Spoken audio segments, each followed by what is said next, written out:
Good evening and welcome to Molinder Field at Greenfield Central High School for another edition of High School Baseball on 9-Star TV and the ISC Sports Network. Along with Jim Leisure and the rest of the fantastic crew led by our technical director, John Painter, I am John Herrick. It is great to have you with us on another Tuesday night for baseball. The Mount Vernon Marauders come into tonight's game a record of 15-2. They are 10-0 in the Hoosier Heritage Conference, and they're taking on a Greenfield Central squad that is 12-5-1 with a 7-3 conference record. Greenfield Central is the home team, so the man on the mound for them is Connor Sims taking the warm-up pitches. And Jim, let's first get your overall thoughts. Let's start with Mount Vernon. What an impressive season they are having this year. Remember, this was a team that was 12-15 last year, finished 5th in the conference, and now they're in first place. I guess first let's go ahead and talk about what Connor Sims brings to the table for Greenfield. Well, when you see the numbers there, 3.17 ERA, pretty decent for a senior pitcher, and then the 41 strikeouts against 11 walks is, again, slightly above average. So, again, he's got to be sharp today. This is a very talented Mount Vernon baseball team. They hit the baseball well. They run the bases really well, very aggressive. They're going to put runners in motion a lot, and a lot of that's going to go back on the catcher as well to kind of cut that down, and that would be Brody Mayberry for Greenfield Central. And, you know, when you look at Greenfield, too, that this is a team that's been on a little bit of a roll lately after starting off a little bit slow, but they're on a winning streak right now, and they're on their home field. But even though they face a tough opponent, it's never easy to win here. No, I mean, this is, again, Greenfield not having a bad year at all, 12-5-1, and, you know, they're obviously well above 500 and can play good baseball as well, 7-3. And this is always what difficult baseball conference has been for years. You know, Kyle Gibson, former Greenfield Central Cougar, pitching in the big leagues. Prior to him, Drew Jamison, I think a young man also pitching in the big leagues from the Hoosier Heritage Conference. A kid named Andrew Clark from New Palestine years ago got as high as AA. So good baseball in this conference. 4 straight wins in a row for Greenfield Central. They're coming off of a win over Westfield last night as the first pitch into Gavin Johnston misses down and inside 1-0. And I think maybe Sims might have slipped off the rubber a little bit and trying to regain his footing there before the catcher, Brody Mayberry, gives him the ball back. The defense for Greenfield Central, Grant Shepard is your left fielder. Kirk Connect is in center. Jaden Marcus is the right fielder. Landon Brooks at third base. A.J. Oden at short. Parker Rhodes at second. Andrew Zellers is at first base. And Brody Mayberry is the catcher taking the pitches from Connor Sims as Johnston with a big rip and a miss there, 1-1. The Mount Vernon starting lineup, Gavin Johnston leads off. Then it's Nick Heitman, junior left fielder. Then it's DJ Scheiman, junior designated hitter. Connor Scheidt bats cleanup, senior first baseman. Russell Weaver, senior third baseman, bats after him, 5th in the order. Joseph Wilson is 6th, the senior right fielder. Nathan Chris, junior center fielder, is 7th. Cam Sullivan, who is the pitcher for Mount Vernon, is 8th.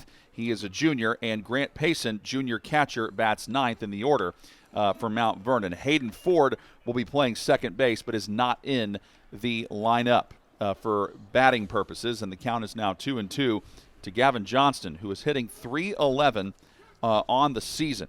And he also has 14 hits, 12 runs batted in, and pops this one high and out of play. And one thing you don't want to do if you are Greenfield Central is let Gavin Johnston get on base, because he has stolen 10 bases this year. Yeah, we mentioned it earlier. Coach Brad King likes to put his kids in motion, likes to put pressure on the defense, the pitcher, the catcher, and really even the middle infielders as well. Again, so far, though, Sims doing a nice job of getting ahead in the count. Now he's worked it back to even 2-2, but you got to like the fact that he's just going after this kid. Sims again. Got him looking. Good start for Connor Sims. Strikeout number 42 for him on the season. Always nice to have that strikeout to walk ratio at nearly 4-1. And you see the replay there, great camera angle by our crew there. A little curveball there. Had not seen a breaking pitch in that sequence, that at bat, and picked a nice time to break it out. Now, again, I'm sure that Johnson's going to go back to his mates there on the bench and say, all right, you know, watch out for the old Uncle Charlie there, because he's got a nice one. Only, let's see, 75 degrees right now. Very little cloud is in the sky. It's been a perfect day weather-wise. Count is 0-1 to Nick Heitman, who's batting an impressive .415, but he's behind 0-2. He has 17 hits. He is second on the team in runs batted in, behind Connor Scheidt, who is fourth in the order. The 0-2. Low and inside. Also for Mount Vernon, looking at how they come in to this game.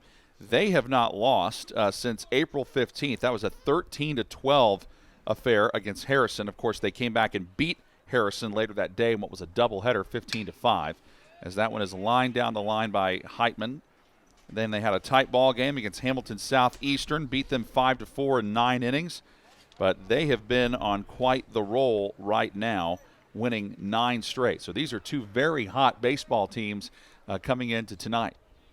Yeah, the home plate umpire telling Coach Vale of Greenfield that, hey, I'm already out of baseballs here. So, this is a place, there's basically what amounts to either a bean field or cornfield from year to year right across the street. So that pitch misses inside. But then, there's cars and trees and different things where foul balls can kind of get lost. You really got to stay on top of as you watch that pitch almost hit Heitman. Does a nice job of staying in. I think he was waiting on it to break. Never broke. Sims needs a moment. Collectively as a baseball team, Mount Vernon hitting .324, Greenfield Central .317. Again, going opposite way but foul. We got 2 game balls tossed back in, maybe 3 here. We'll see. Looks like Mayberry's going to kind of inspect the one he feels is the best and throws it over to Sims. And also, too, they just sent more guys out onto the, out into the parking lot, and I think they're having more than one bench player on foul ball duty right now. Yeah, I was an AD for a year, and I know how what a box of baseballs cost, but curveball just fouled off again. But you normally start a game with 3 or 4, but seriously, you probably ought to have about 6 on hand just for this reason.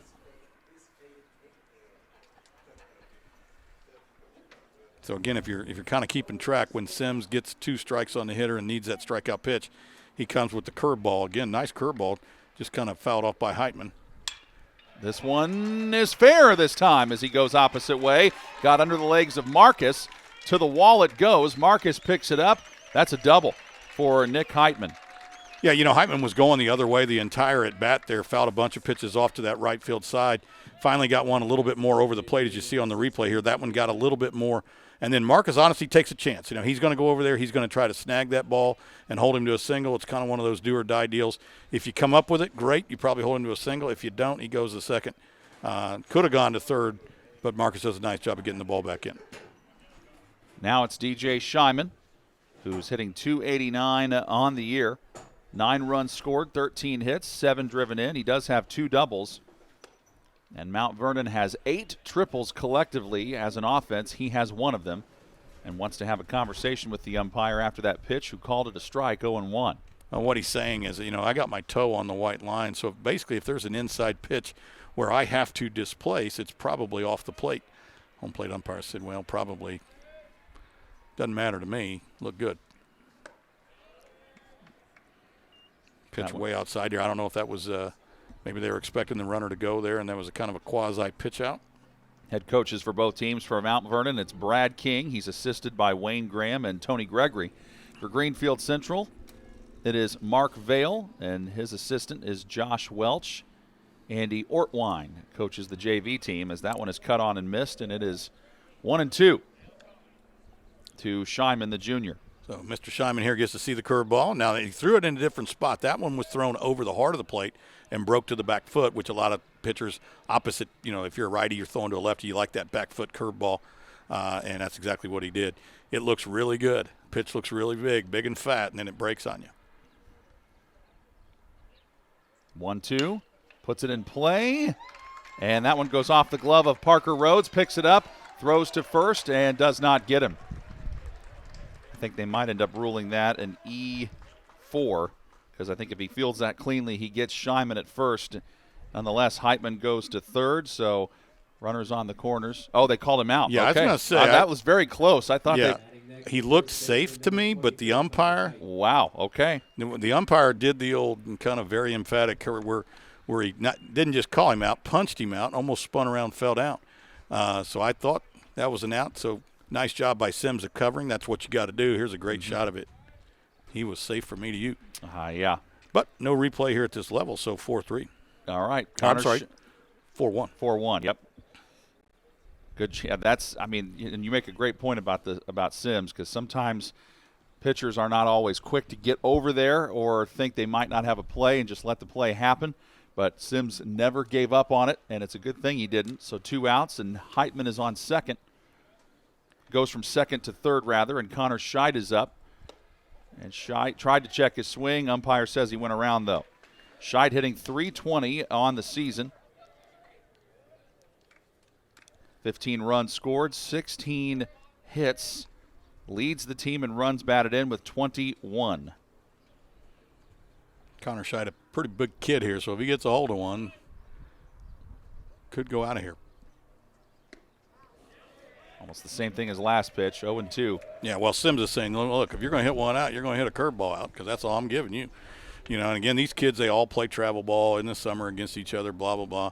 So, you know, they probably know each other's weaknesses and that kind of stuff. Very experienced Mount Vernon team. 10 juniors and 7 seniors on the roster. 0-2. Well outside. Greenfield fans didn't like it. Kind of heard a bit of a collective gasp there from the dugout. One more look at it. Well, you see Mayberry again. He's setting up, honestly, in the right-hander's batter's box, and then that's exactly where he threw it. And, you know, the umpire pre-pitch is already saying, all right, if he throws it to the glove, that's off the plate. They were just trying to get him to fish, and he didn't do it. That one's heading towards the gap, and it gets down. So that is the 22nd RBI of the season for Scheid, and he is in second base with a stand-up double. And it's 1-0 Marauders. Well, does a real good job. And, you know, for a big kid, just takes that pitch where it is. It's on the outer half, does not try to pull it. Just drives it into the power alley there in left center. And honestly, the big fella runs pretty good. He got around first base, and I thought he had designs just for a second. He was looking over at Coach King like, what do you think? And Coach King said, I think you ought to stay where you're at. Now it is Russell Weaver. He is the team leader in hits with 20 and 17 runs driven in. 2 doubles, 2 triples, and 1 home run.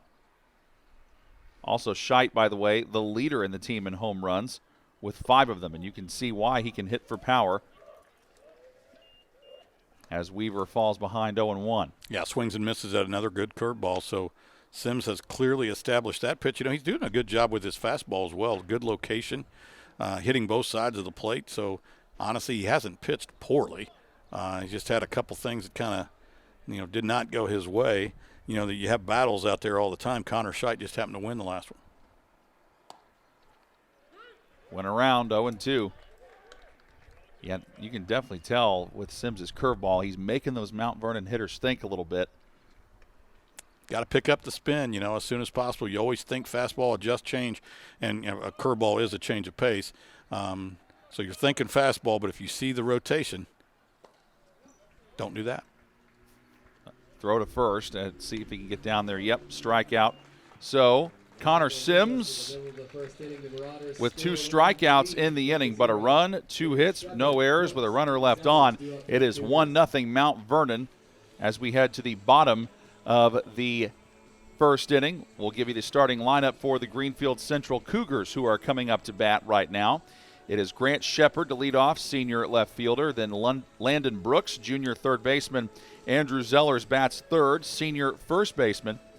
Fourth is Connor Sims, the pitcher, batting as a senior. A.J. Oden is fifth, senior shortstop. Sixth is Brody Mayberry, the senior catcher. Parker Rhodes is seventh. He's a sophomore second baseman.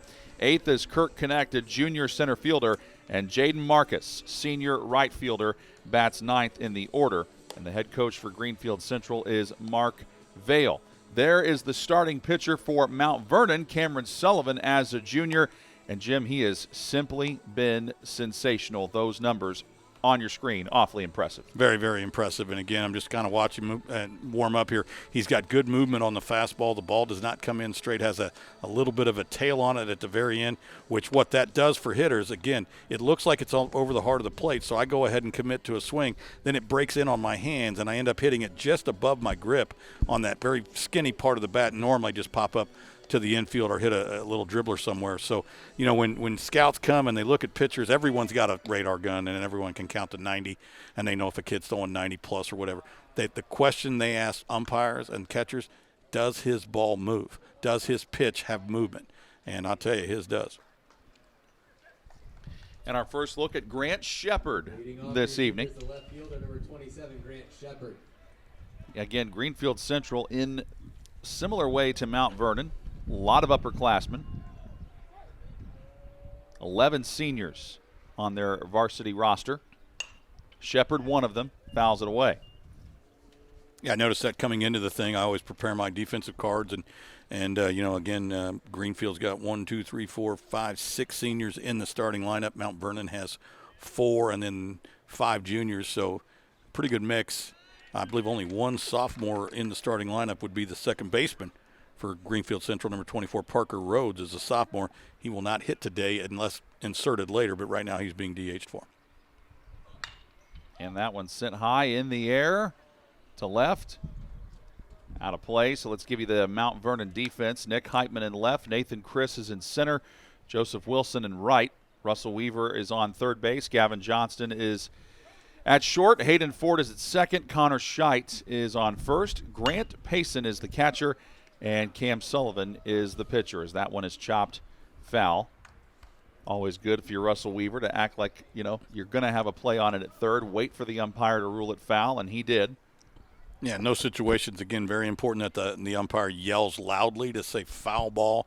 If it's a fair ball, he won't say anything. You know, we're not going to yell fair ball because that could be confusing. He'll simply point. So if you don't hear anything, keep playing. If you hear something, then it's probably a foul ball. Shepard able to just get enough of that baseball to foul it away. It went through the legs of Payson. Grant Shepard doing a nice job as a leadoff hitter. This is the fifth. This will be the 6th pitch of the at-bat. So far, all strikes, but at least he's making him work. And that one, did it hit him? Umpire says, yes, it did. So Shepard takes a walk to first base after getting hit on the foot. And you're going to see the replay here. Just comes in, and really what the umpire, he heard it hit him. Probably didn't see him hit it or hit him. It was one of those double taps where tap, tap. It hits the ground, it hits his foot. That's an easy one. Brooks comes up batting .340. And Sullivan hasn't done that very often. That's just the 3rd time this season that he has hit an opposing batter. He has pitched a lot. As you could probably tell from the numbers we showed you, opponents against Sullivan are only hitting 143 against him, as Landon Brooks falls behind 0-1. You know, John, when I played, which is admittedly a long, long time ago, I got hit quite frequently. I thought it was because I was such a dangerous hitter. Turns out nobody liked me.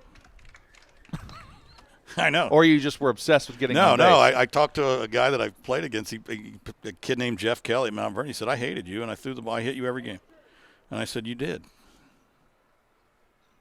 He must have really hated you if he wanted to give up first base that badly. Well, he also knew I was particularly slow. So.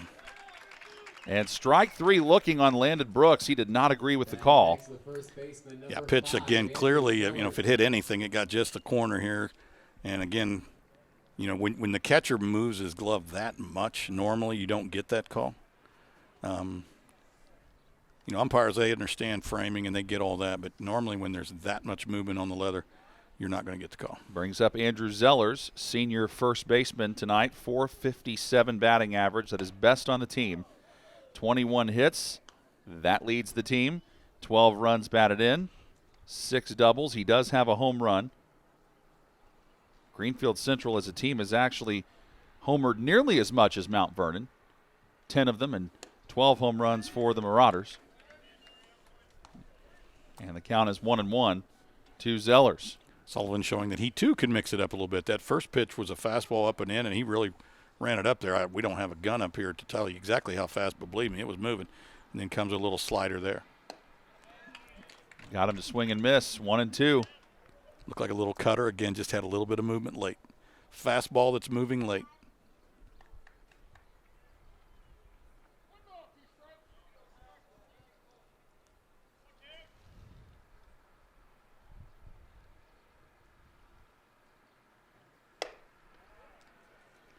Payson takes that pitch high and away and then immediately checks Shepard at first. Coach Vail going through a series of signs here. This could be a count where maybe you'd put somebody in motion. Shepard, in case you're wondering, has stolen 2 bases this year, trying to go for 3, and it won't matter because it hits Zellers. So coming into this game, Sullivan had only hit 2 batters all season long. Now he's hit 2 batters in this inning alone. And that puts runners on first and second with 1 out. Yeah, again, and you know, if we let the replay run through here, you notice how the batter Zellers does his Pete Rose impression and literally sprints to first base. There he goes. He's not gonna, you're not gonna hit me. By golly, I'm okay. I love it. Connor Sims, the pitcher, comes up to help out his own cause, or tries to. He has 23 runs batted in this season. That is best on the team. And Sullivan misses outside 1-0. So obviously a reasonable person could deduce that maybe Sullivan is a little bit wild. He's obviously hit 2 hitters. And, the fastballs that he's really just uncorking are not anywhere close to the plate. He needs to just kind of stay within himself a little bit, quit trying to do too much. Chopped over to second. Ford has trouble. Steps on the bag but didn't have the ball. So now the bases are loaded. So 2 hit by pitches and an E4. An error on Hayden Ford because that was an out that he just couldn't quite secure. Shepard goes to third, Zellers to second, and Sims to first with 1 down in the bottom of the first, and A.J. Oden coming to bat. Yeah, imagine he just took his eye off of it. Again, that was clearly going to be 1 out, maybe 2, and he just kind of takes his eye off it for just a second. Goes under his glove. Sullivan misses high, ball 1. Oden's batting .340 on the season. He also has 16 runs scored, 16 hits, and 18 driven in. He's homered twice, and he chops that one foul. And I want to make a quick correction. I was looking at the wrong defensive chart when I said that Parker Rhodes, the sophomore second baseman, will not bat. He actually will bat for Greenfield Central. It is Hayden Ford, the second baseman for Mount Vernon, that is being DH'd for. We are 2 batters away from seeing Rhodes. We'll see if we see him in this inning. Down and away on that one, 2-1. A big opportunity here for Greenfield Central. You got runners in scoring position. You're obviously moving on any ground ball or freezing on the line drive, tagging on flies. Missing away, 3-1. Or no, they call that a strike. Okay, they called that a strike. I will tell you that at the high school level, sometimes the umpires are going to give you a little bit more than just the black of the plate. Mm-hmm. You always hear about pitching to the black, the outline. Protecting the plate that time was Oden with 2 strikes. Nice job. Now, if I'm Coach Vail, I want to see him choke up just a little bit and just control the bat and shorten it and try to put some contact. Kids today don't like to choke up. But, I always told kids, listen, for the first 2 strikes, you can bat however you want. You can put the bat in your mouth if you want to. But when you get 2 strikes, you're going to hit it my way. And if you don't like it, don't get 2 strikes. And honestly, I think that's probably maybe the 10th time we have seen somebody hit the ball foul down the first base side. We're not even through the first inning. Yeah, and, a lot of it's velocity. I mean, again, he is running it up there pretty quick, so you're behind it. All the more reason to choke up just an inch. I'm not asking you to cut the bat in half. And he pokes that one foul. Very close to being fair. But that one lands foul. So here's how we got to this point. Sullivan hit Shepard. Then he struck out Brooks looking, and then he hit Zellers. Then Connor Sims got on by way of an error from Hayden Ford. And that's how we have the bases loaded here in the bottom of the first. Oden, up the middle he goes. Ford this time fields it, flips to second. There's one, on to first. Safe. Close play, but they say he's safe, and that scores Shepard from first. So that is an RBI for A.J. Oden. Batting next, the catcher, number 11, Brody Mayberry. So 4-6 on the fielder's choice. Oden gets the RBI. Zellers goes to third, so you've got runners on the corners now with 2 outs. Good replay there. Shows that he was, in fact, safe. He was through the bag before the ball gets to the back of the leather. So I want to say a pretty easy call because it's easy for me, but honestly, that's bang, bang. But I think the right call was made. Ball gets away from the catcher there, pacing, and he does a nice job of getting to it quickly. This is Brody Mayberry, batting .278, 9 runs batted in. He has 4 doubles, 10 hits. Great camera work again.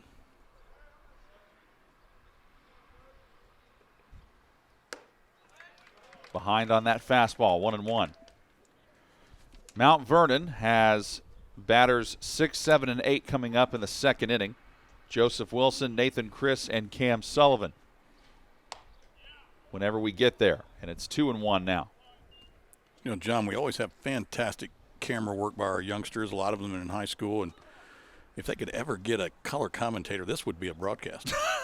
No, they need a decent play-by-play guy for once. 2-1. Count evens up on him, 2-2. Gotta love it, man. County rivalries, you know, conference rivalries. Already seen a lot of baseball action here just in an inning and 2/3. Did he go around? Yes, the umpire says he does. 2 strikeouts for Sullivan in the inning, but a run, no hits, 1 error, 2 men left aboard. We're tied at 1 as we head to inning number 2 on 9 Star TV. We are really heavily involved in the community, so there are multiple different volunteer opportunities that we can go and do. Volunteer time to share their time and talents with organizations that need not only monetary assistance, but just people's time to help those organizations grow and thrive. 9 Star is a different kind of company, and the difference is you. Tie game at 1 as we head to the second inning along with Jim Leisure. I'm John Herrick. Thanks for being with us from Greenfield Central, Molander Field. We are tied at 1 apiece. A bit of an interesting first inning there, Jim. Both pitchers get 2 strikeouts. There's Brad King, the head coach of Mount Vernon. Got to really love the way his team has improved this year, going from 12-15 a year ago to now what is a 15-2 record and still unbeaten in conference play. Yeah, he's done a nice job there. I think he's in his 3rd or 4th year. I remember Ryan Carr, Ryan Carr was there before him. And I thought Coach Carr laid a decent foundation. I mean, when Coach King took over, it wasn't like he had to rebuild it from the ground up. Sometimes when you get a job, it's because, honestly, the program is in disarray, and you got to go in there and just turn things totally around. Coach King, I think, had a nice run at Newcastle as well. So pretty good baseball coach down there. And, you know, that community out there in northwest Hancock County continues to grow. Continues to get more students, more athletes, and again, when you got horses, you gotta ride them, and Coach King's doing a good job of that. 6, 7, and 8 batters for Mount Vernon coming up here in the second. When we get to Greenfield Central in the bottom of the second, they'll be having batters 7, 8, and 9 due up. So both teams in the bottom part of their order. Both teams got a run, did it very differently, in different ways there in the first inning. This is Joseph Wilson, who is hitting an impressive .500 on the year, 13 hits, 8 driven in. Has played in all 17 games. Yeah, a lot of times when you see a kid batting .500, you figure, well, he probably doesn't have a lot of plate appearances, but he's certainly got his share. That one breaks in for Sims for a strike, and again, I mentioned different ways. There were 2 hits in the inning from Mount Vernon in the top of 1, and then 2 batters got hit by pitches for Greenfield Central, and then there was an error, and then a score on a fielder's choice. That last pitch there, John, that's basically a location strike. We talked about it earlier. Catcher sets up, but he puts the glove right on the corner, and then the umpire says if that glove don't move, that pitch is a strike. And that one breaks in. Strike 3 called unless he can beat that throw out. He does not. So Sims with his 3rd strikeout of the evening, and Nathan Chris, the junior center fielder, comes up, who's batting just shy of .300. Good job by Brody Mayberry to be on top of it. Yeah, Brody picks it up, and he's already, you know, if you're a young catcher out there on those drop thirds, you want to improve your angle. Either get into the infield a couple steps or get in foul territory a couple steps so that you can throw the ball at a 45-degree angle, not try to throw it over the runner's head. 14 runs batted in for Chris on the season, 13 hits, and he falls behind here 0-1.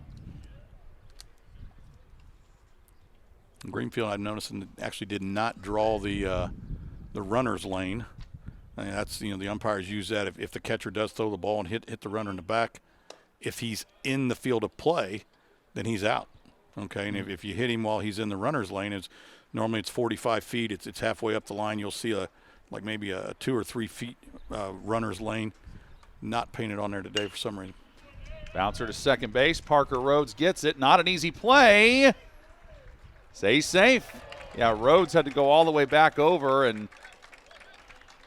Yeah, difficult play. I mean, he does a nice job of getting to the baseball. Again, the grass looks just a little bit tall here, so it's going to slow it down a little bit.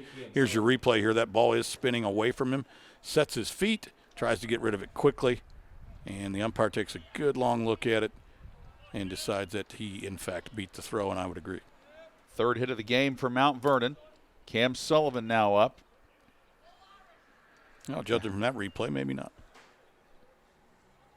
Oh, yeah, he might have been out by about a half step. Yeah. Wow. You can tell the umpire had to think about it. Well, and that's a good umpire normally will go ahead and take a long look at it. They tell umpires from the very beginning, don't anticipate.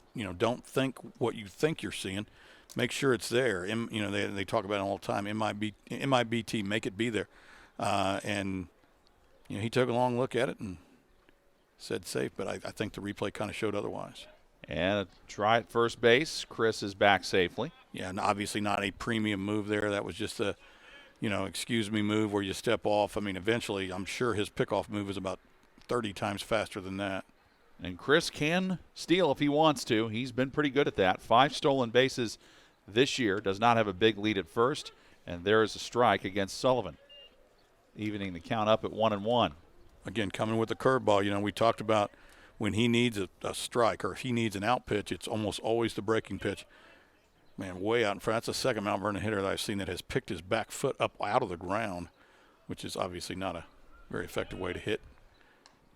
Again, another little excuse me move. That one was a little quicker than the last one. Okay, so maybe the third one will be full speed. But just keeping them close, keeping them honest.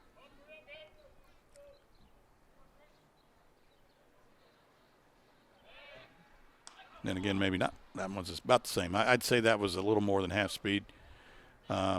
Eventually, he's going to come with a real move here.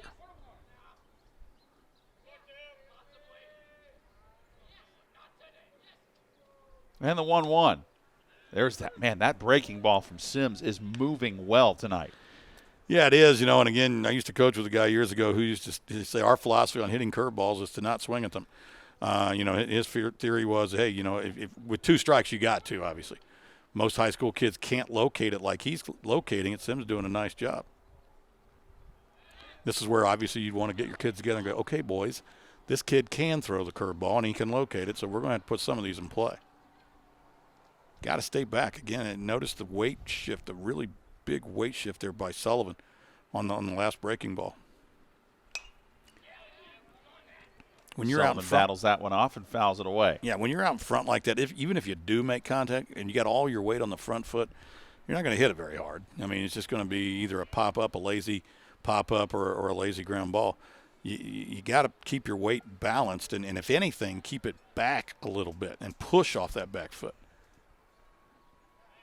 Sims, again, just keeps checking on Chris. And, of course, obviously this is not Major League Baseball or even professional baseball, because in the minors it's the same way. Because on the third attempt without an out, it's an automatic balk. And Chris is going. Throw to second. That was ball 2. He's safe. Stolen base number 6 on the year for Nathan Chris, and the 56th stolen base of the season for Mount Vernon. Wow. So, very, very close. Again, unfortunately, the field umpire has been put in a somewhat difficult position. Close calls all the way around, but that one was correct. He was under the tag. And the count is now 2-2 to Sullivan. These guys do not get paid enough. They don't get the replay like we do. And that one is in play in the infield. Odin to first.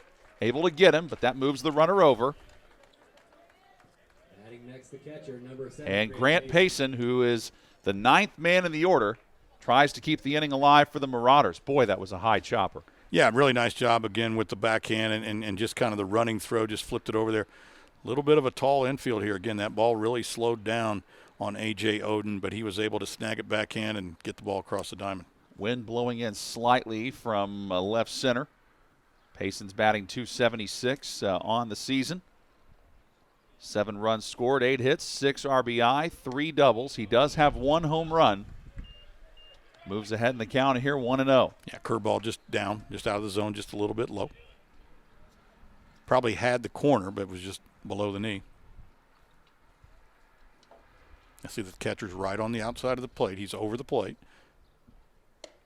But the ball was up, But had he delivered that pitch where the catcher did not move at all, that's an easy call, strike.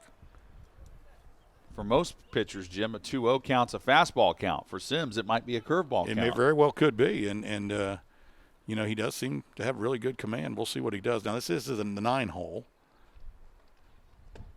Came in the breaking pitch.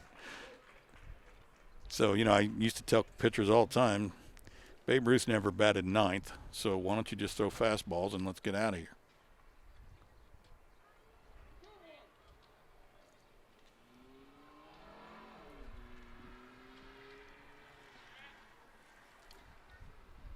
Chris leading away at third. Got enough of the corner for that to even it up, 2-2. Came with the old number 1 there, the fastball, and again located it well. If Payson can stay alive, we go back to the top of the order with Gavin Johnston. If not, then we go to the bottom of the second.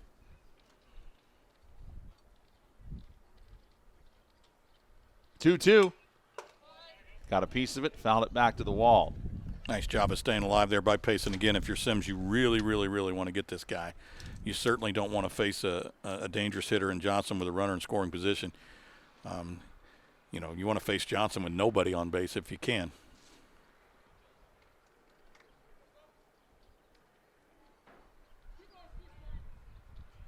Umpire resets it for the infield. The count, that is. And Sims fires.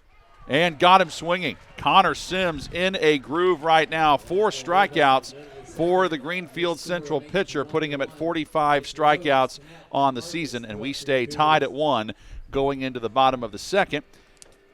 Today's game brought to you in part by NSR. You've only got one chance at the recruiting process, so don't waste it. National Scouting Report and Mark Gallion dedicated themselves to finding you scholarship money, and Mark specifically specializes in baseball. Have an advocate in your corner and call Mark today at 317-339-6721 or email mgallion@nsrinc.com. And John, I say it every game when we run that read there, that spot.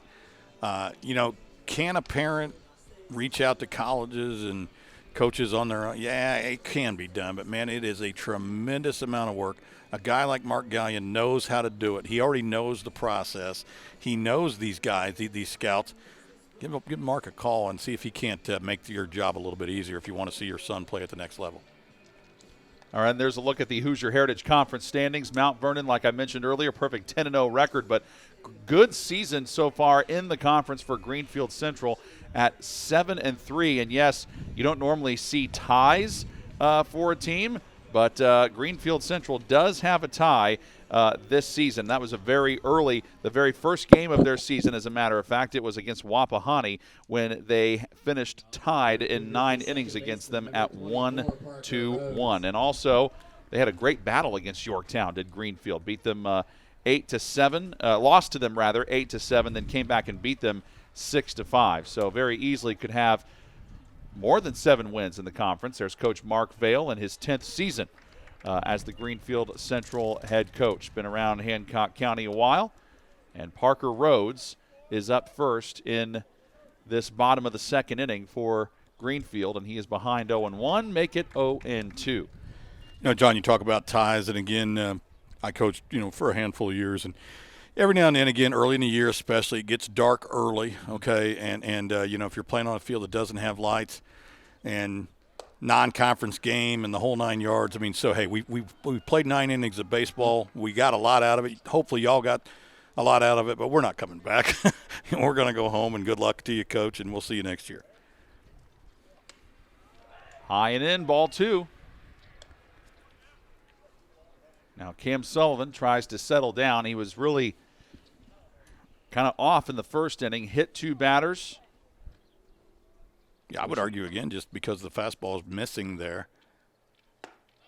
Fastball on the money that time, and Rhodes couldn't catch up to it. That is the 3rd strikeout for Sullivan, and Kurt Connect is next, batting 8th in the order. Junior center fielder hitting .439. One more look at the strikeout from Rhodes. And for Connect, 18 hits this season, 14 driven in. He has 5 doubles, and he has homered once. Got that Hunter orange bat, man, hard to miss. This is another rule, obviously, again, not at the high school level that would come into play at the major league level was that, anybody, whether the catcher's ability to call time or the hitter's ability to call time, you're limited, but not at this level. And after Sullivan and Payson have a conference, Sullivan misses high, 1-0.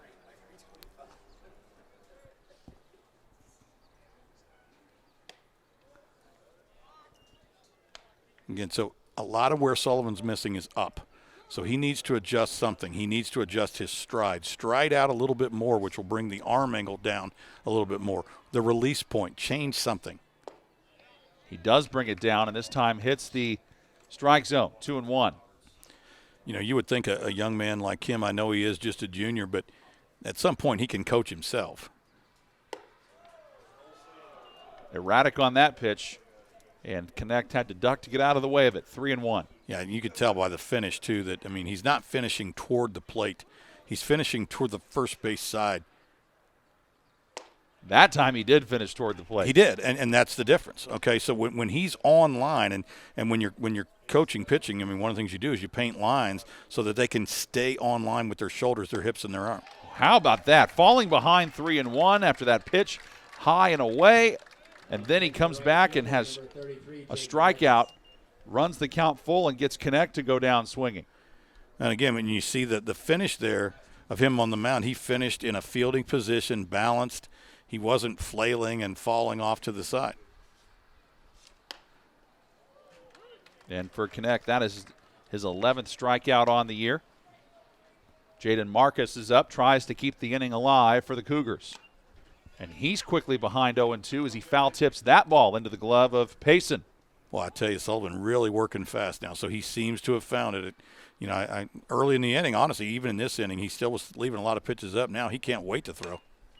That one was up in the zone, but Marcus just felt like got to protect the plate here. Yeah, without question, that was the try to stay alive and hope for a mistake swing.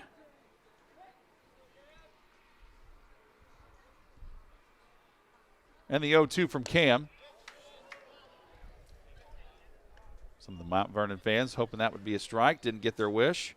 Not only does this Greenfield Central team have 11 seniors, they also have 5 juniors. Also 1 freshman on the varsity roster.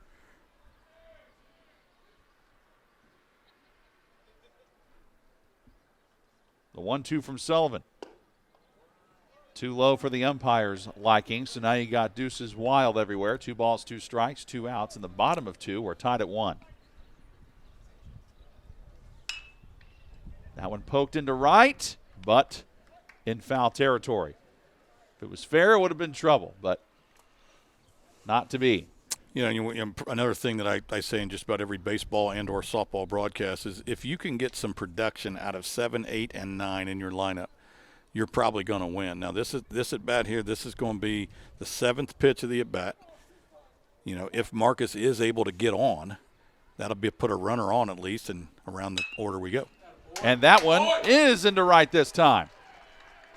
Right by Connor Scheidt. Really, really good at bat for the young man there again.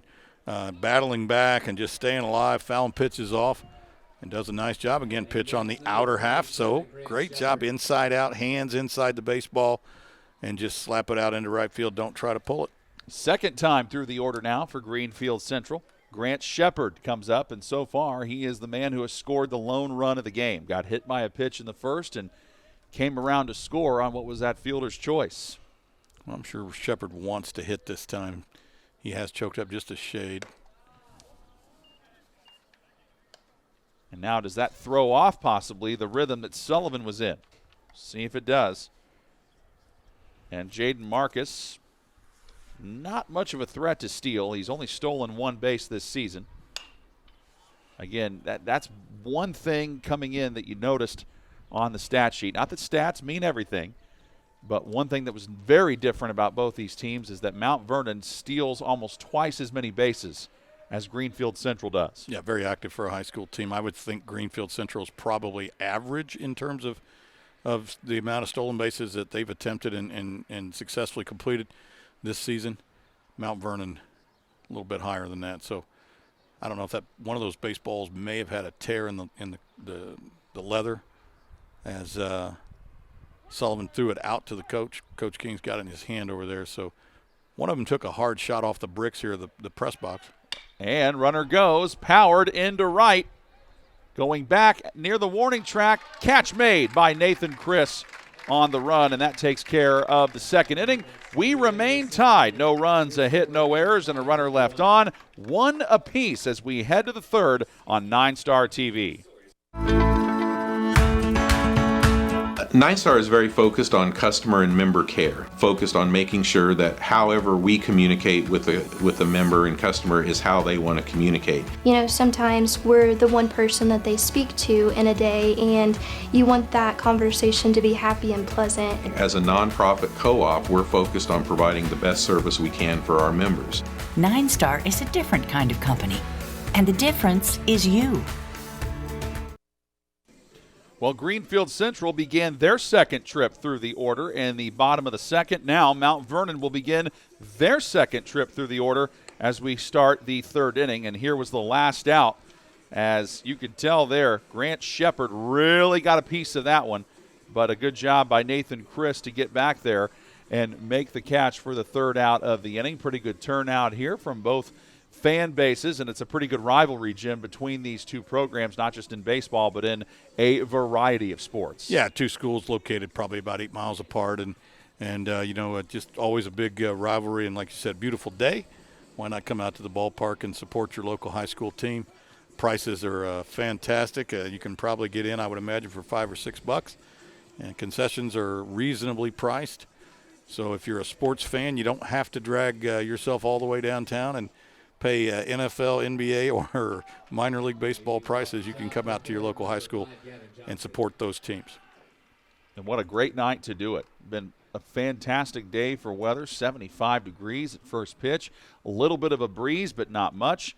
Gavin Johnston is up. Connor Sims, the Greenfield Central pitcher, has found a little bit of his groove. He is struck out 4 different batters. The first man he struck out was Johnston, and he did it looking to begin the game. But Johnston fouls this one off.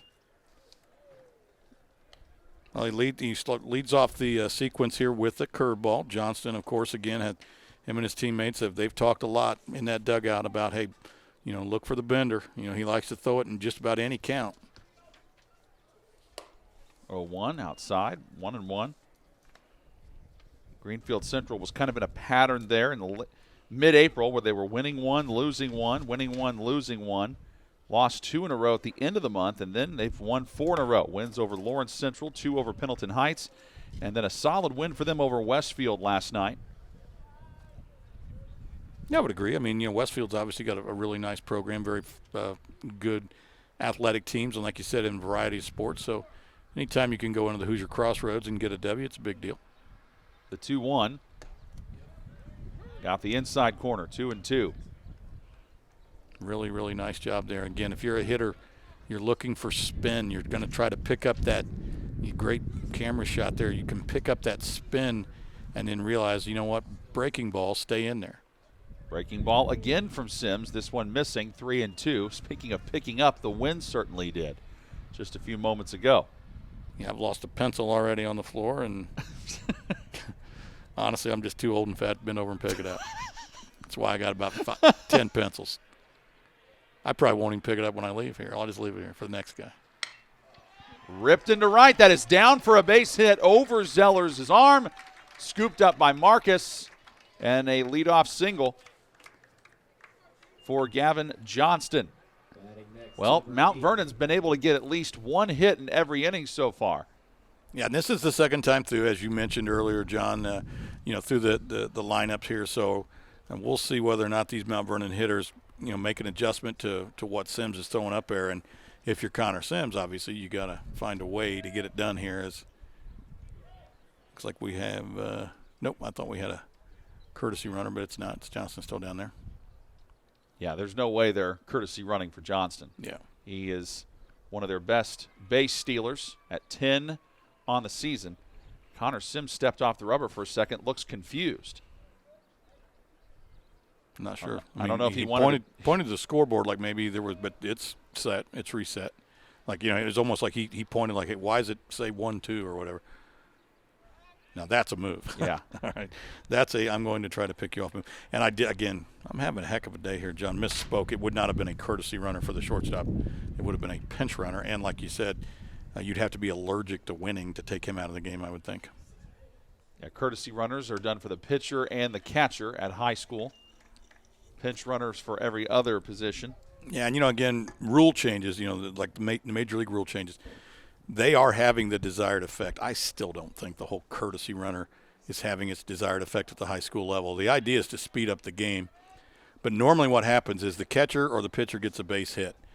The pitcher gets ready to throw when the coach realizes, hey, wait a minute, that's the catcher. And they go, time, Blue, and then they go, okay, and then they turn in the dugout and they're like, Davis, no Johnson, no Smith. Yeah. And they go get a helmet, and Smith's like, I don't know where my helmet is. So then 45 seconds later, Smith finds his helmet. I mean, the inning would have been over. I mean, just let the kid run. Yeah, you're right. If somebody tried to argue that speeds the game up, I just don't think it does. No, and you and I have done a lot of games where it does take a while for sometimes the umpire to figure out who he wants to run and or for the coach to decide who wants to run, rather. As Sims has that hit right back to him. His only play is to first. So he gets Heitman, but Johnston moves to second. So there's one away. Yeah, obviously not a sacrifice, but really what that was a swinging bunt. Yep. And could not have placed it any better had he bunted it, and just moves the runner into scoring position. DJ Scheinman comes up to bat. He grounded out and was a very bang-bang play in the first inning. It looked like he was safe, but the umpire ruled him out. So Scheinman tries to get on this time. We are tied at 1. Both teams scored in the first. And that's been each team's only scoring tries so far. Johnston with a pretty big lead at second. Pitch high and in, 1-0. Well, it's not beyond him to try to steal third. And, I do like how Scheinman, again, has choked up just a shade. You can still hit the ball out of the yard, kids, if you want to choke up. You can still hit with power, especially if the pitcher's providing the velocity. Wow, big lead from Johnston. Throw back to second.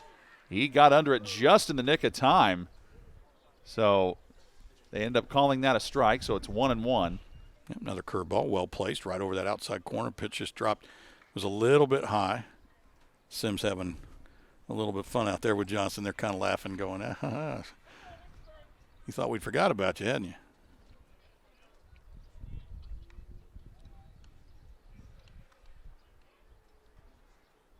Sims throws back there. Yeah, that's a risky throw. I mean, every time you see it, it doesn't always end that way. That throw to second a lot of times ends up in the outfield. I think Brody Mayberry is going to take a moment here and have a conversation with Connor. Brady's going to go out there and go, do you know the rules? Do you know how this game works? If you throw that in the center field, right, he maybe scores. Yeah. Why don't we just focus on the hitter here? We got a 1-1 count. Let's get the hitter. Always nice to have a senior catcher like Mayberry. And always, again, they told me that sarcasm was not an effective coaching tool, but it worked for me a lot. I don't know that I've met anybody who makes sarcasm work as well as you do. Well, thank you. It's very effective. Yeah. That must be my only skill. I've always said if I could dance, I'd be a triple threat, but I can't think of 2 other things I do well. This one is fair.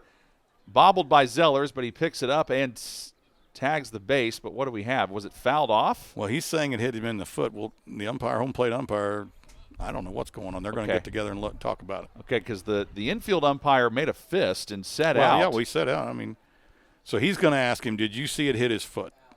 Okay, that's what the home plate umpire is going to go out there and say, did you see it? Scheinman seems to believe it hit his foot. Well, it hit either, and again from that angle, it either hit his foot or hit just in front of his foot. Now, again, the umpires do not have the luxury of that great camera shot that we have. I mean, honestly, John, it might have hit his foot. So what it boils down to earlier is the same thing that we talked about. You got to hear it. You got to hear it hit his foot. And if you didn't hear it. And they're calling him out. Yep, Scheinman can't believe it. Well, the home plate umpire said, look, I didn't hear a double tap. Yeah. And the field umpire is saying, I didn't see a double tap. So, I mean, it's pretty obvious. And again, I got to believe Scheinman wants to hit, okay?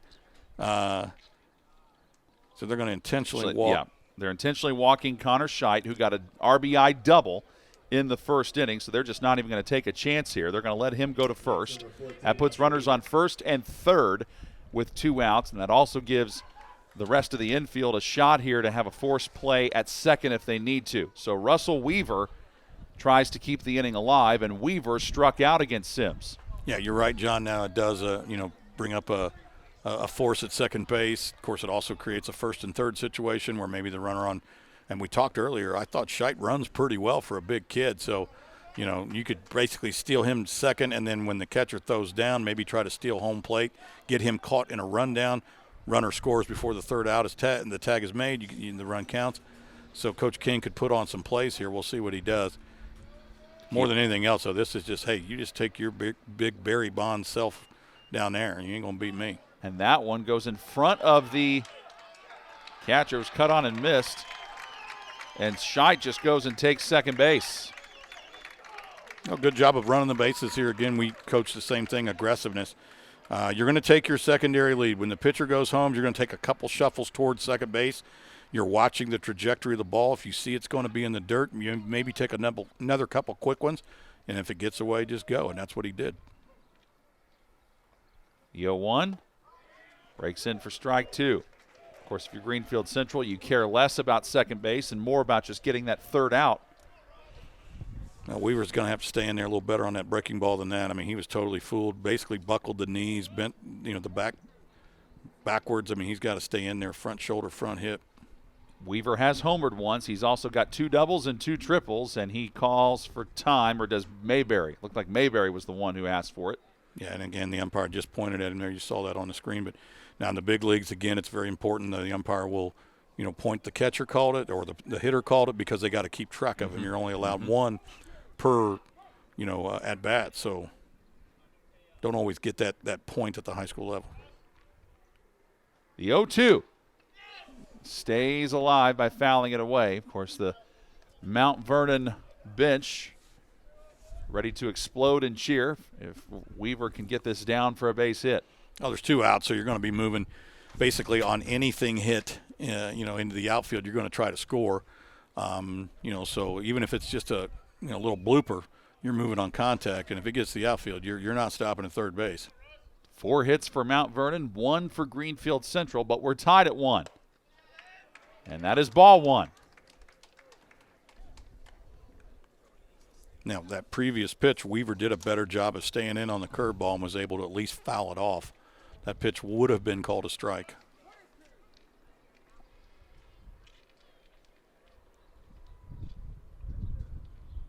Sims lets it fly.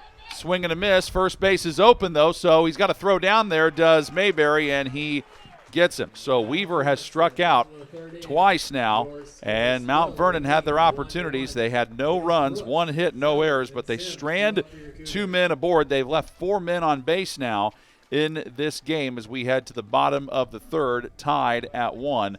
And, boy, how many plays have we had down at first base, Jim, on strikeouts? That's been happening quite a bit so far. Yeah, and Weaver last time struck out, but then it took a 2 to 3 throw to actually get him out here as you see the sectional. Yeah, this is the sectional between Mount Vernon and Greenfield Central. These 2 teams will play each other first.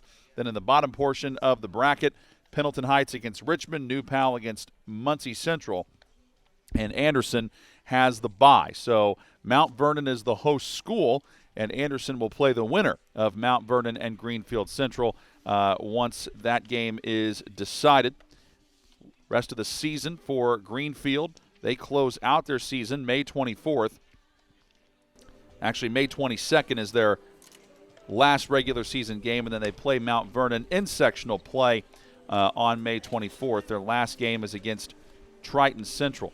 And for Mount Vernon, looking at their schedule, their last game before they play Greenfield Central is against Bedford North Lawrence. That is on May 20th. They're playing in what's called the Orville Huffman Invitational. And on the 20th, they play Silver Creek at 1 o'clock and then Bedford North Lawrence later in the day at 5. So batters 2, 3, and 4 for Greenfield Central. Coming up here in the bottom of the third inning, Landon Brooks, Andrew Zellers, and Connor Sims. And Brooks goes after Sullivan, sends that in the air to right, stays in the park but goes off the wall. Wilson up with it quickly, back into second, close play, but he's able to slide in for the double. Wow.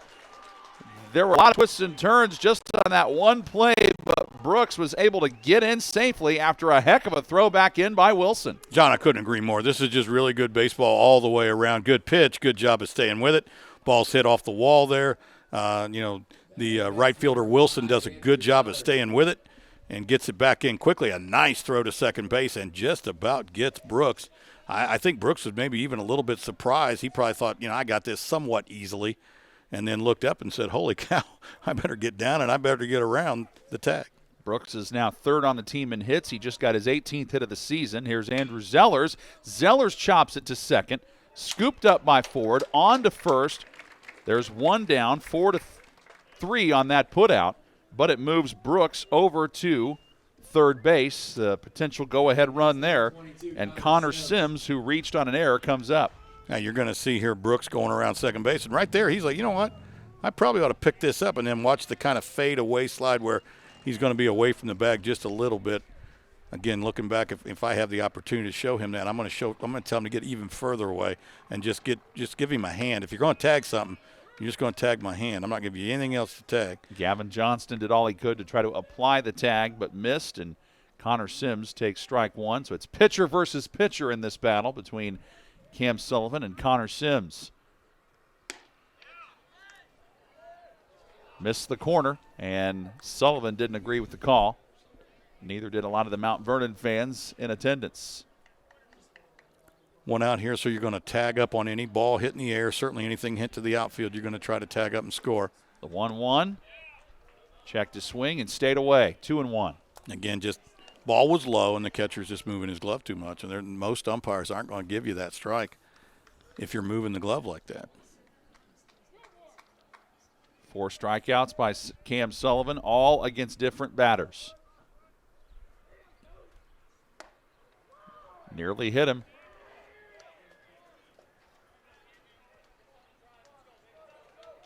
Of course, if you're Brooks down there at third base, you're looking for any ball that gets away from the catcher. Does it get away far enough? Can I get, in? And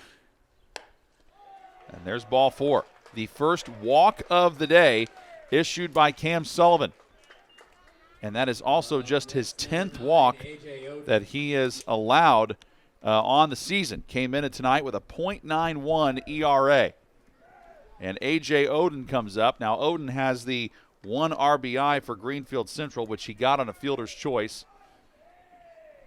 Because of his speed and getting to first, he was able to avoid a 4-6-3 double play. Instead, it was just 4-6. Speaking of courtesy runners, Coach Vail deciding to leave Sims in. And that one is high and nearly hits Oden.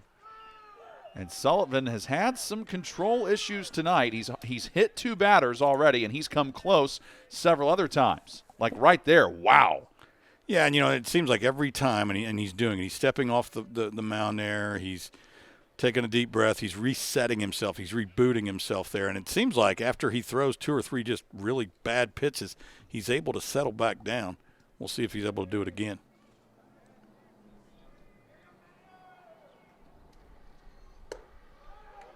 High and in, 2-0. John, we were talking before the game started. These 2 teams meet again tomorrow up in Fortville as this conference does a home and away series. They used to play double headers on Friday nights, and the host teams' moms would get together and make food and feed both teams. But honestly, those games went to midnight. It was really, it sounded like a good idea. But in application, I think it ended up not working as well as they wanted it to. I wondered, as you see, I know New Palacine's going to get turf on their baseball field next year, and you'll see other teams do the same, whether or not they go to a single game regular season and a conference tourney at the end. Runner goes, 2-1, hit him. Third time Sullivan has hit a batter. Oden, I think, was just trying to cover himself and get down to first base anyway. So now you've got Sims on second, Oden on first, and Brooks on third. Bases loaded. And I don't know, I think what's going on here is that the head coach for Mount Vernon Going to say it hit the bat. it says it hits the bat. Brad King coming out to have a conversation here. And I think that's exactly why you saw Oden go to first. Well, I don't know that you take the coach's word for it, but it wouldn't bother me to see him go out and ask the field umpire what he's got. We're going to see the replay here. I'll be honest, I couldn't see it hit him at all. I almost thought it hit the umpire. Now go back and great job here. Are they bringing him back? They're bringing him back to the plate. I don't know. I don't see it hit him, frankly, John. Now Coach Mark Vail of Greenfield Central's not happy. Well, and again, if he can show him a little scuff mark or something that's been done before. Years ago there was a play in the World Series, and I mean years ago, where a batter felt like the ball hit him and the umpire didn't think so. Well, then they went and got the baseball, and there was black shoe polish on the baseball. And so the umpire went, well, okay, there's black shoe polish. So now, I don't know. I guess we're going to bring him back. I don't care what they do. I got to be at work in the morning, so let's do something. I just make a decision, man. Okay, now they're going to send him down. Now, that's the fourth free pass, like you mentioned earlier, one via the walk, but 3 hit by pitches. And when you give guys free passes, they have a tendency to come around and score. Yeah. It's like the Murphy's Law of baseball. You can walk a guy, and somehow he finds his way all the way around. A guy can lead off with a double and oftentimes not get in. But, man, walks just kill you. And, again, it's not a walk necessarily. It's a hit by pitch. But either way, it's a free pass. I've just never seen a hit by pitch discussed that much at the high school level because, like you said, they don't have the benefit of seeing the replays. That one is missed by Brody Mayberry. He struck out to end the first, but he's got a massive opportunity here with the bases juiced and 1 out in the bottom of the third. Well, Brody took a right back up the middle, off the glove of Sullivan. Ford gets it, steps on second, but a run scores. So he does get the runner. Heck of a job by the Mount Vernon defense, first by Sullivan to get his glove on it, keep it in the infield. And so Mayberry is aboard with a fielder's choice, but he gets credit for an RBI. That scores Brooks, and Greenfield Central takes a 2-1 lead. It is a courtesy runner, number 23, Elliott Thresh. And now there is a courtesy runner coming in for Greenfield Central. Elliott Thresh is coming on to run for Mayberry. So with 2 outs in again, and that's pretty common too. A lot of coaches will go ahead and let the pitcher or catcher, who generally tend to be some of their better athletes, go ahead and run. And then when there's 2 outs, we'll go ahead and bring somebody else in. Actually, Fresh is running at third base for Sims. So he goes over to third to run for Sims, and it looks like we do have a different runner at first base running instead of Brody Mayberry. That is Parker Rhodes. Or 14, rather, Alex Thresh. So we have 2 Threshes out there. Alex and Elliott Thresh on the field now. First and third, sent into center by Parker Rhodes, and that is caught on the run by Nathan Chris. My goodness, what a crazy end to the bottom of the third inning. But after all of it, Greenfield Central takes a 2-1 lead after 3. Fourth inning comes your way next on 9 Star TV. 3, 2, 1. Has the first dunk in the building from Aaron Joya. Waits, Waddell finishes and lays it in. There is right now the play of the game. Better finish. We might see that on Blaze of the Week. Great feed. The finish Spin, win, three, bury it in the lane. No, gun, yes, stop. Whoa, what a play. Flying in.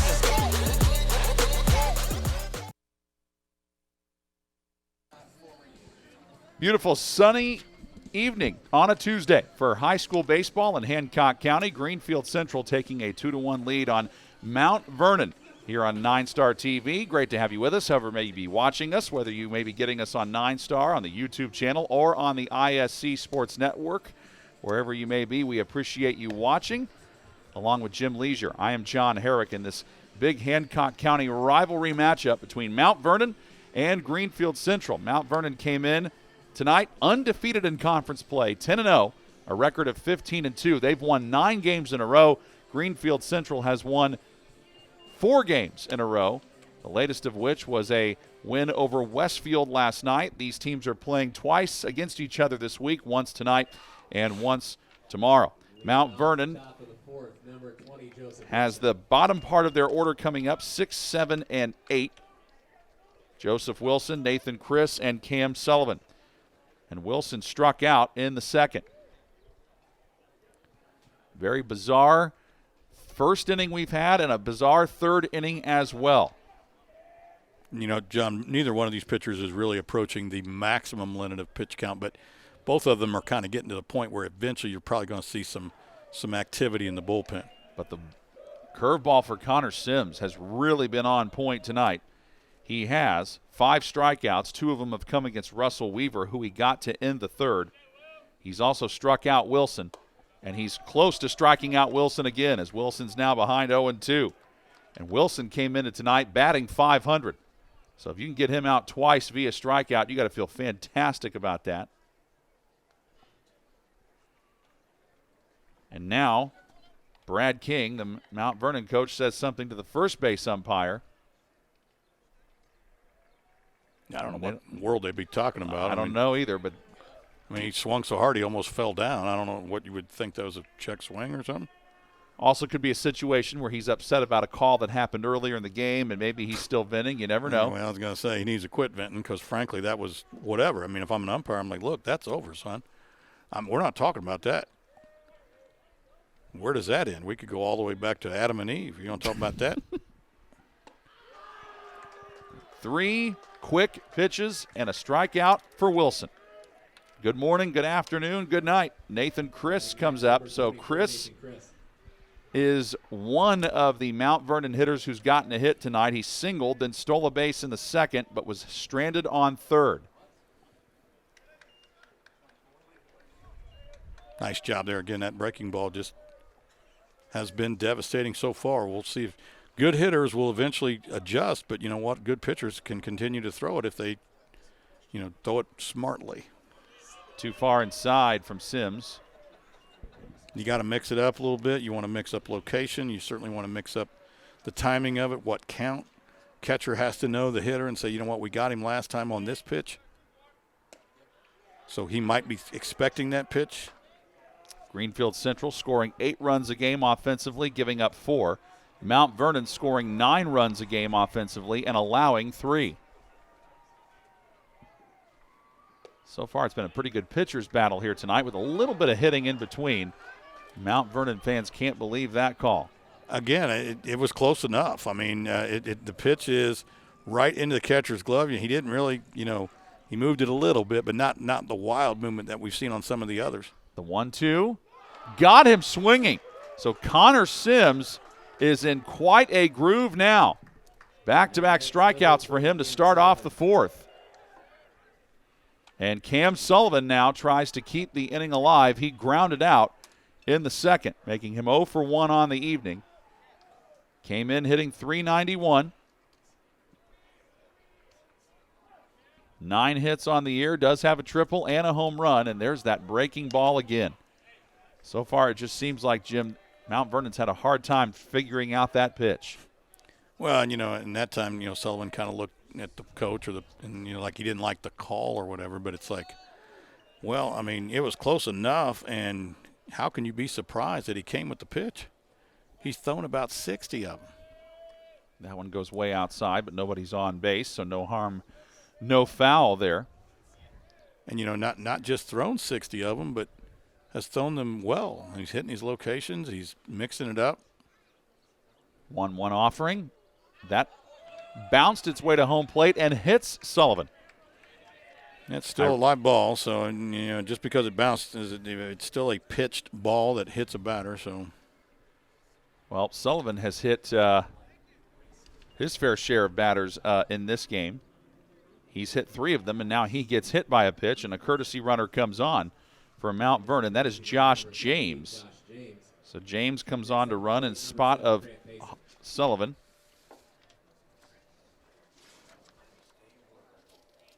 And for Sims, that is the first time all season that Sims has hit a batter. So coming into tonight, I mean, Sims and Sullivan just did not hit opposing batters normally. And Sims has now hit 1, and Sullivan has hit 3.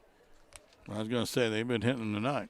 And Grant Payson, the 9th man in the order for Mount Vernon, is up, and he struck out in the second. James does have 6 stolen bases on the season. Normal baseball logic is you probably don't want to steal, with your 9-hole batting, because if he gets thrown out, then you got to lead off the next inning with the 9-hole. But I don't know these kids. I don't know what they can do. I'm not at their practice, so he may go. That one goes off the glove of Mayberry to the wall. Don't even have to worry about that if you're James. That's an easy trip down to second base. Yeah, and again, that's probably another reason why you don't send him is because, if you get a pass ball or a wild pitch, then you don't have to worry about and that ball just totally sails off. You don't have to worry about leading off the next inning with the 9-hole. You would rule out a wild pitch, wouldn't you? Yes. That one I was going to we're say. taking a Herculean effort, I think, on Mayberry's part. I will say about both these pitchers, Sims and Sullivan, they both have great bounce-back ability. They do. On one pitch, they might be a little bit erratic, but on the next pitch, they find a way to get a strike back, get back into a groove. Yeah, good, excellent point, John, because, again, as James goes, it's fouled away. He'll have to go back to second. It said, like, the one pitch will be way off. I mean, just honestly, just horrible, and then come right back and throw a strike on the corner, and that's a nice ability to have if you're a young pitcher.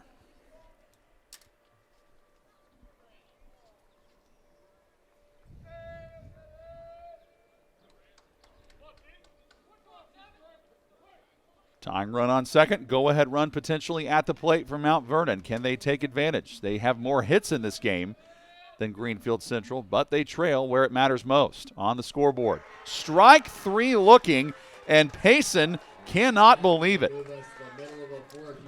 And we go to the bottom of the 4th with Greenfield Central on top, 2-1. No runs, no hits, no errors, but a runner left on for the Mount Vernon Marauders. And we'll take this time to remind you that you've only got one chance at the recruiting process, so do not waste it. National Scouting Report and Mark Gallion dedicated themselves to finding you scholarship money, and Mark specifically specializes in baseball. Have an advocate in your corner and call Mark today at 317-339-6721 or email him at mgallion@nsr-inc.com. That's MGALYEAN@nsr-inc.com. Mark Gallion, National Scouting Report. I wonder if he's got his eye on some of the kids here, Jim. You never know. You never know. Again, there's so many opportunities here. We're going to see the replay here on this called third strike. I thought it was close enough. Again, catcher did not have a tremendous amount of movement, didn't move the glove hardly at all. You can't look at that pitch. You got to swing at it. You got to try to foul it off, slap it down the right field line. Again, you mentioned earlier, John, we had about 10 balls that were fouled that way. That's what you got to do with that one. You just got to slap at it, throw the bat at it. We're going to get a great shot here to see if it was high enough knee level-wise. Oh, definitely. I mean, that thing almost was belt high.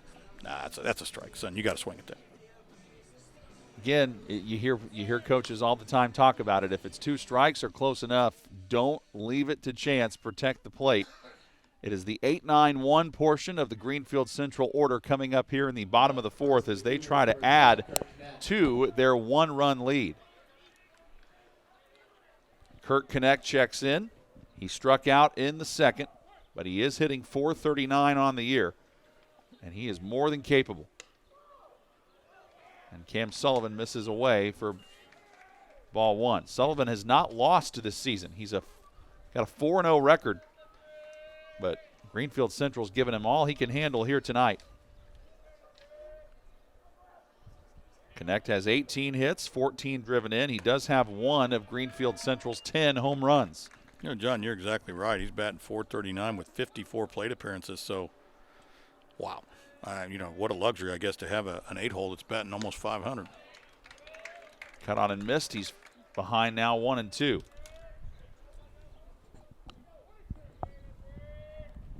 Wind picks up again. Outside. When Sullivan's missed tonight, that's typically where he's missed.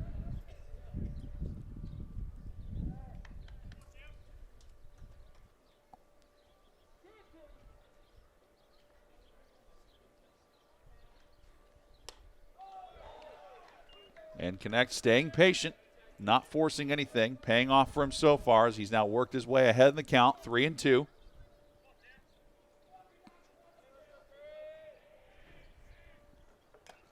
And got a piece of it, but foul tipped it into the glove of Payson. So Connect goes down on strikes for the second time tonight. And Jaden Marcus is up. Now Marcus has one of the 2 hits in this game for Greenfield Central. They have 2 runs on 2 hits, 1 run on 4 hits for Mount Vernon. And also Mount Vernon does have 1 error defensively. Nice replay there of that foul tip. Nice squeeze back there by Grant Payson, the junior catcher for Mount Vernon. Not an easy thing to do.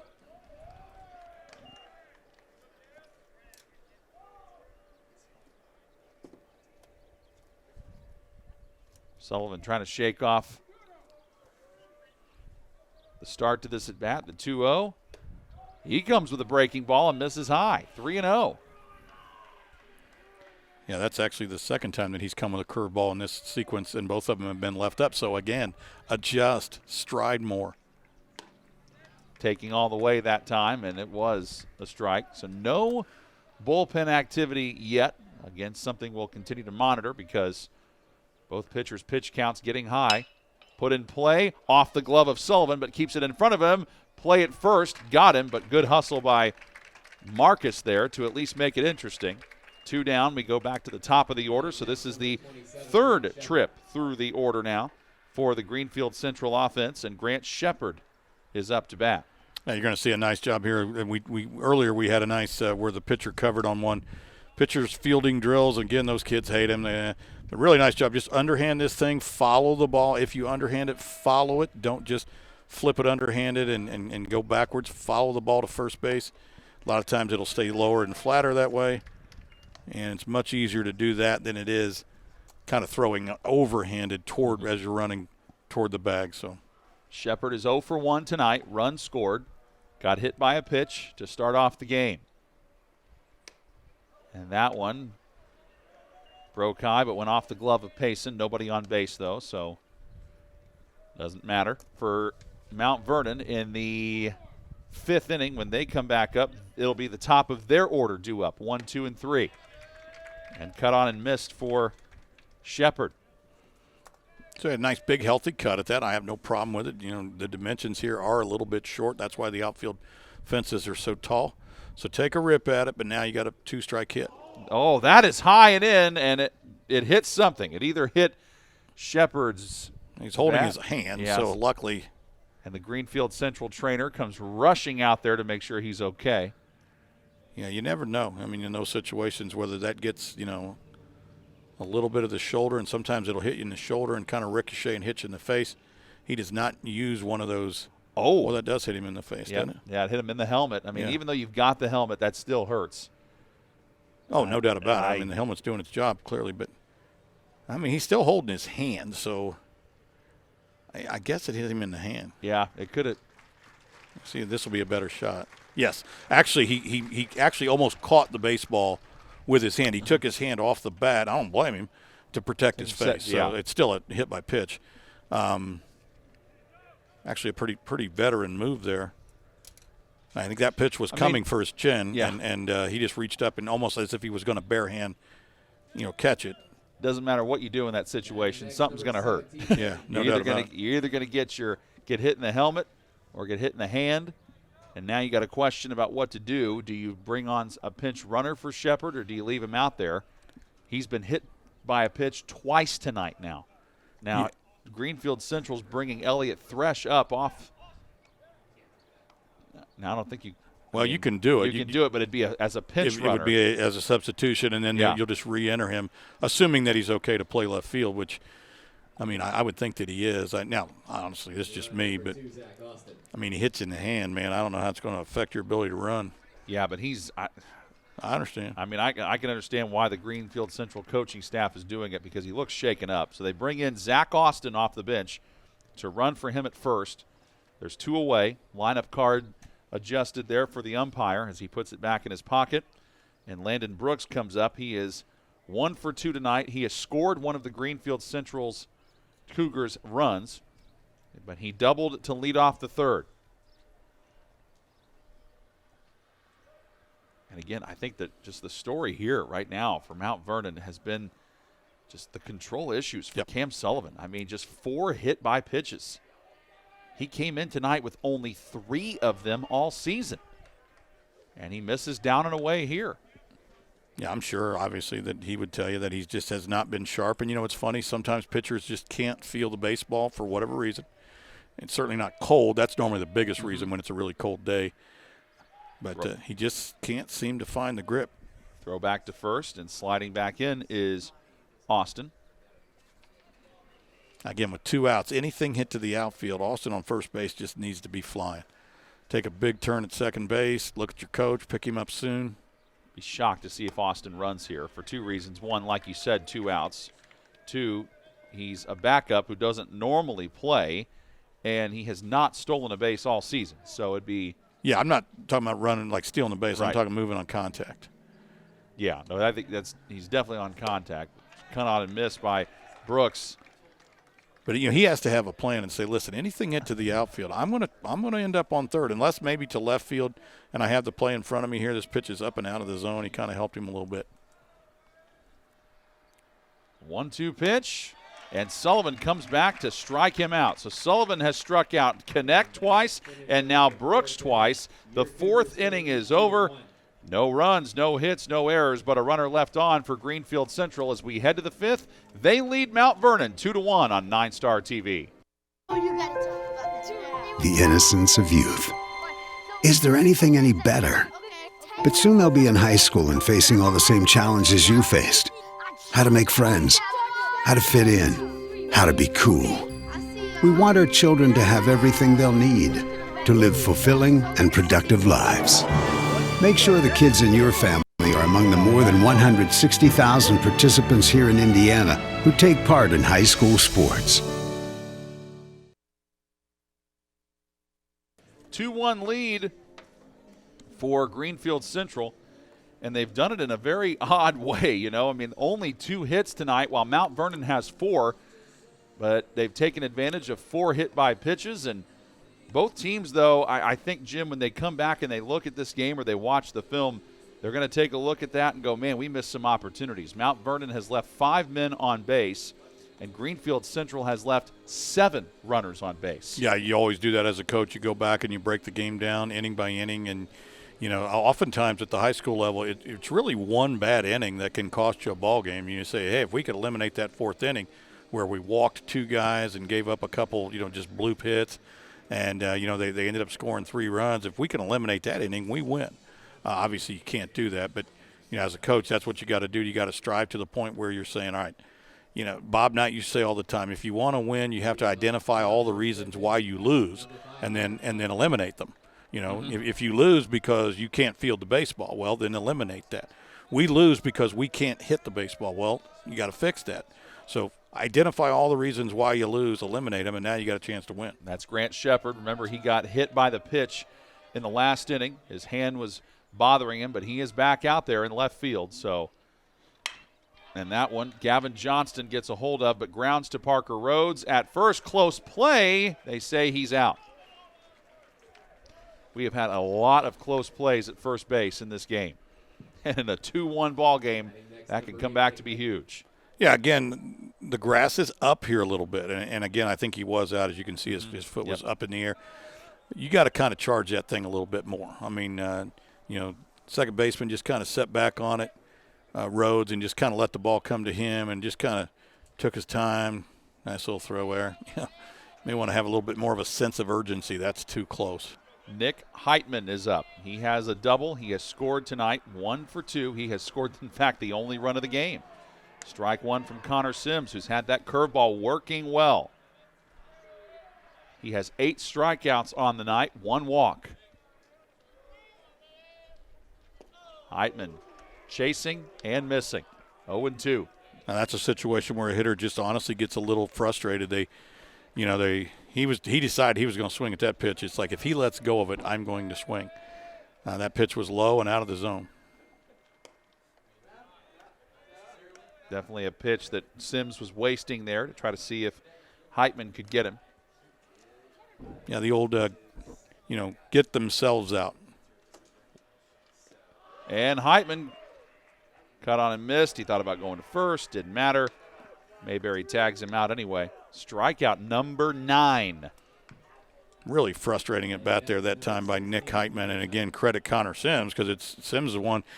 Hitting is all timing and pitching is disrupting that timing. And right now Connor Sims has got these Mount Vernon hitters just absolutely flummoxed. They don't know what's coming, where it's coming from. He's throwing the curveball in, out, up, down. And then he locates his fastball at times. He's being very difficult right now. And he has struck out 4 of the last 6 Mount Vernon batters. And that's strike 1 against DJ Scheinman. He's not happy with that. Yeah, we'll see the replay here again. Couldn't really tell from that angle. That was down and in. And I don't think he I don't think he went around. The second pitch is strike 2, and Scheinman really frustrated with that home plate umpire. He's got to be careful. Well, he needs to quit umpiring and start batting because that pitch was 100% a strike, cut the plate in half, belt high. Takes that one high and away, 1-2. Scheinman designated hitting tonight, batting .289. He's 0 for 2. He has grounded out twice. I'd throw the back foot curveball here. Or the fastball in the corner. Scheinman not happy that entire at bat. 10 Ks now for Connor Sims. And Mount Vernon goes down in order in the top of the 5th inning. First inning all game, they have not been able to get a runner aboard. And again, strange game tonight. I mean, they've out-hit Greenfield Central, but they've just not been able to get runners across. Still plenty of baseball left. We head to the bottom of the 5th. It's the 3rd, 4th, and 5th batters due up here for Greenfield Central. Andrew Zellers, Connor Sims, and A.J. Oden. Zellers has not gotten a hit, neither has Sims, and, neither has Oden. But Zellers and Oden have both been hit by a pitch, and you just wonder how that might affect Cam Sullivan, the pitcher for Mount Vernon, who continues to still work, and you wonder when we might see activity in the Mount Vernon bullpen. And again, no activity yet. But keep in mind, both these teams playing in conference battle here tonight. Hoosier Heritage Conference play. Mount Vernon has not lost a conference game all season. They are 10-0 in the Hoosier Heritage Conference. They've won 9 games in a row. And Greenfield Central has been hot of late. Well, they're not a bad baseball team, simply put. I mean, Mount Vernon's really good, don't get me wrong, but Greenfield Central's not bad. And obviously they're rising to the occasion more than anything else. So Connor Sims he's in every one of these Mount Vernon's hitters' heads right now. I mean, that last pitch, that strike 3, Scheinman didn't like it. You know what? That pitch was a strike as good as the one before it. The fact that you didn't swing at it doesn't mean it wasn't a strike. You need to stop umpiring and start hitting. What's Ted Lasso say on that show? Apple got to have a memory like a goldfish. Yep. Forget about that pitch. Go on to the next one. And Sullivan has come out firing here against Andrew Zellers. Ahead quickly 0-2.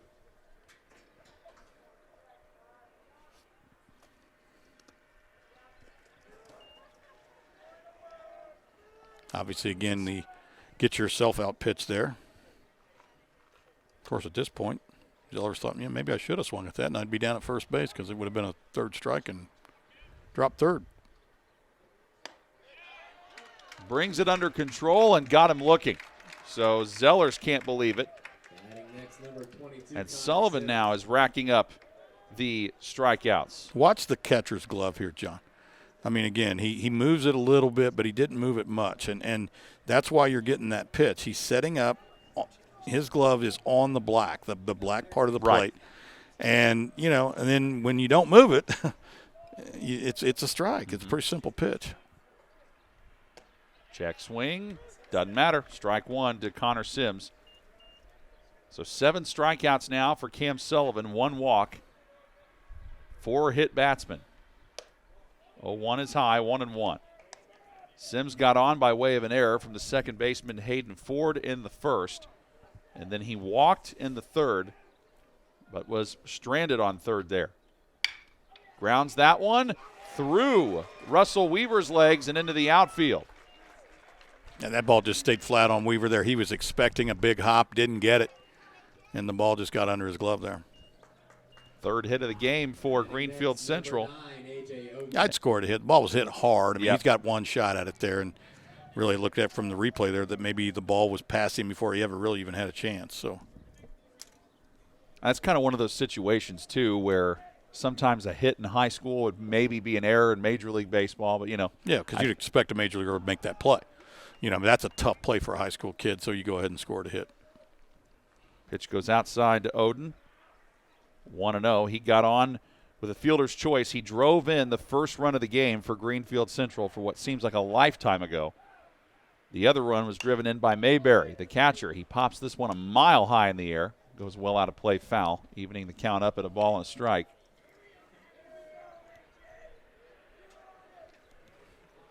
It's just such an interesting situation here. You got to play. These two teams play each other in back-to-back days and then have to play each other again in less than a month from now in the sectional, as that one goes one hopping its way to home plate past it, and Sims is able to get to second on the wild pitch. Well, I tell you, this would be a huge run if the Cougars could pick it up here. So, again, if I'm coaching, I'm telling A.J. Oden, listen, I know I say it all the time. Nobody wants to choke up anymore. Choke up and just slap something into right field. All we need is a knock here. Would we take a 600-foot home run? Yeah, but the odds aren't good. Just slap it to right. He tried to, but he foul-tipped it into the glove of Payson. 2-2. And this feels, Jim, kind of like the game where if you take a 2-run lead, that feels like more than a 2-run lead. Yeah. It does look like Mount Vernon may have some people getting loose down there. We'll see. Yeah, Jack Peen is heading down there, and that pitch. Yep, got out. He actually got out, and the old rule is 1 from the rubber, 2 from the field. So, it was a pitch from the pitching rubber, so the batter only gets 1 base. Now, had it been from the field, a ground ball to the shortstop who throws it out of play, all runners get 2. So just always remember that 1 from the rubber, 2 from the field.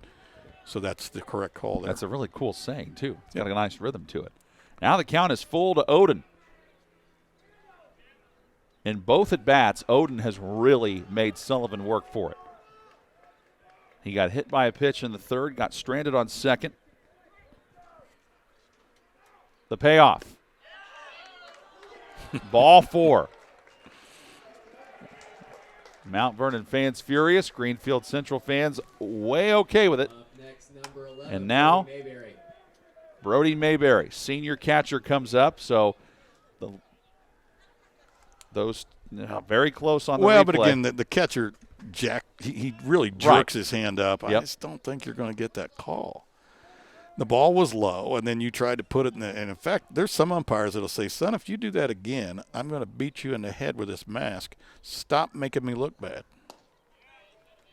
And there's strike 1 to Mayberry. He struck out in the first, grounded into a fielder's choice. That was also an RBI for him. Again, I have obviously good catchers are going to frame pitches, but – and there's a bunt try, popped up in the air, diving attempt made, catch by Payson. And good job by Odin, who had to sprint back to first because he was heading to second. Bunt try does not go the way of Mayberry. Well, it was a safety squeeze here. On third base was not breaking for the plate. You're going to see it again. Excellent job. Just a fantastic job by Payson, who dives and catches that ball and then transfers it to his bare hand there while all that process was going on here. Here you see it, and it's right in front of you, coming right into your living room here. Watch this effort here. Great job, and then transfers the ball to his bare hand.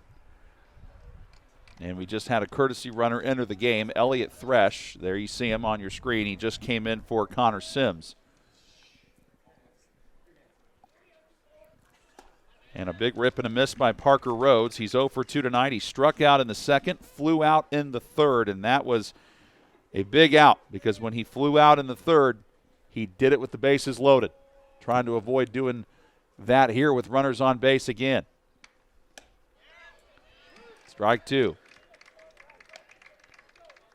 Sullivan's nice job of finding the strike zone here because, again, he has been wild. There's been several balls to the screen here. And so, you know, if you're GC, you're hoping to maybe see a wild pitch. This could be it, a curveball in the dirt. Nope. Right over the heart of the plate. Strike three. Rhodes goes down swinging for the second time tonight. Greenfield Central leaves 2 more men aboard, but they lead by 1 as we go to the 6th on 9-Star TV.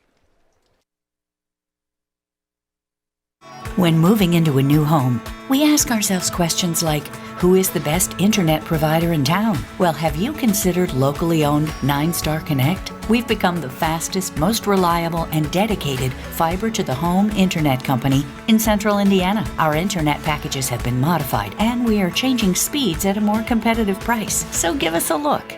Visit us at 9starconnect.com. 9-Star is a different kind of company, and the difference is you.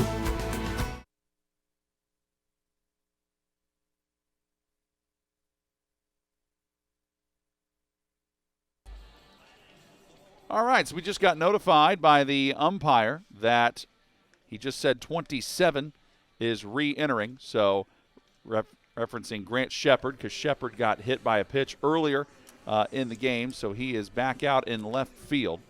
Mount Vernon comes up to bat here in the top of the 6th.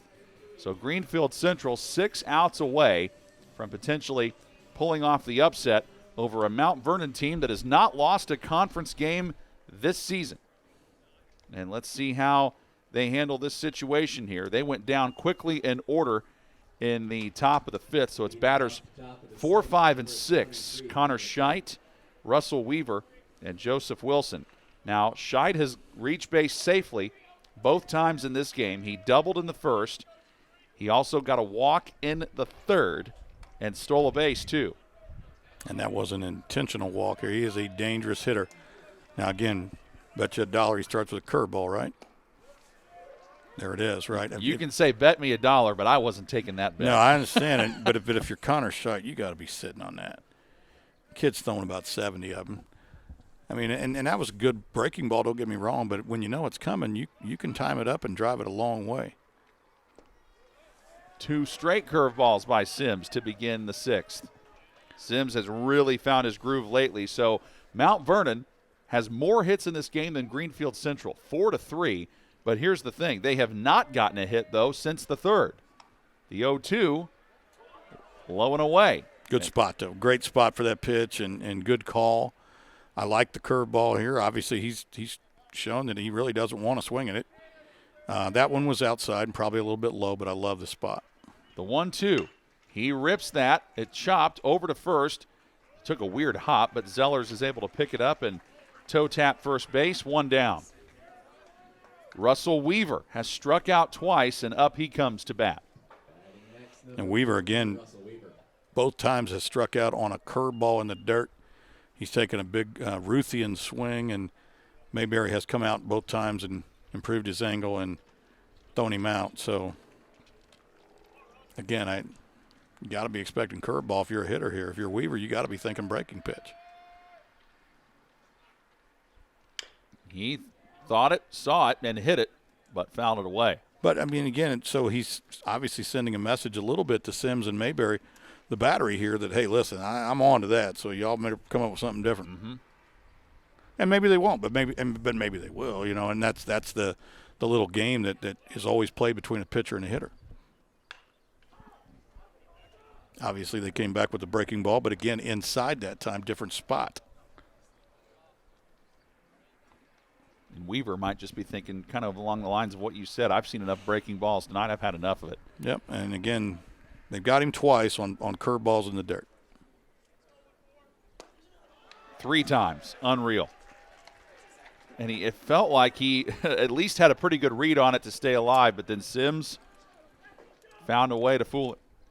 Yeah, Mayberry obviously catches it before the ball actually hits the dirt, so nice job. And Russell Weaver slams his bat down in the dirt as he goes back to the dugout. That's a good batter that Connor Sims has struck out 3 times tonight. Weaver hitting .364 coming in. And this is also another solid batter for Mount Vernon and Joseph Wilson, who, like Weaver, has struck out twice. Man, that's a $400 bat you're beating into the ground there, son. It wasn't the bat. Inside 1-0. The last hit that Mount Vernon got was Gavin Johnston in the 3rd. 6 men in a row retired by Connor Sims. Really nice pitch there again. Wilson, I think, kind of knew it was coming, at least expected it. Took a big, healthy cut. He just couldn't track it. You know, you got to track a curveball. It's almost like it's on little railroad tracks, and you got to meet it where it's breaking. Clips the outside corner, 1-2. Again, comes back with the fastball on the outside corner. Sims is really pitching a heck of a ball game here.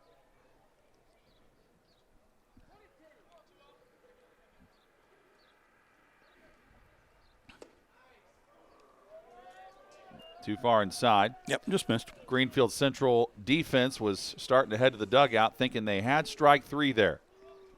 They've got a chance to get some insurance runs in the 6th. And they'll have to do it from the bottom of their order, 8, 9, and 1, due up. Production from 7, 8, 9. You win games when you get it. On the outside corner, strike 3. Second straight inning that Mount Vernon has gone down in order. No runs, no hits, no errors, and nobody left on. It is a 1-run advantage for Connor Sims and the Greenfield Central Cougars.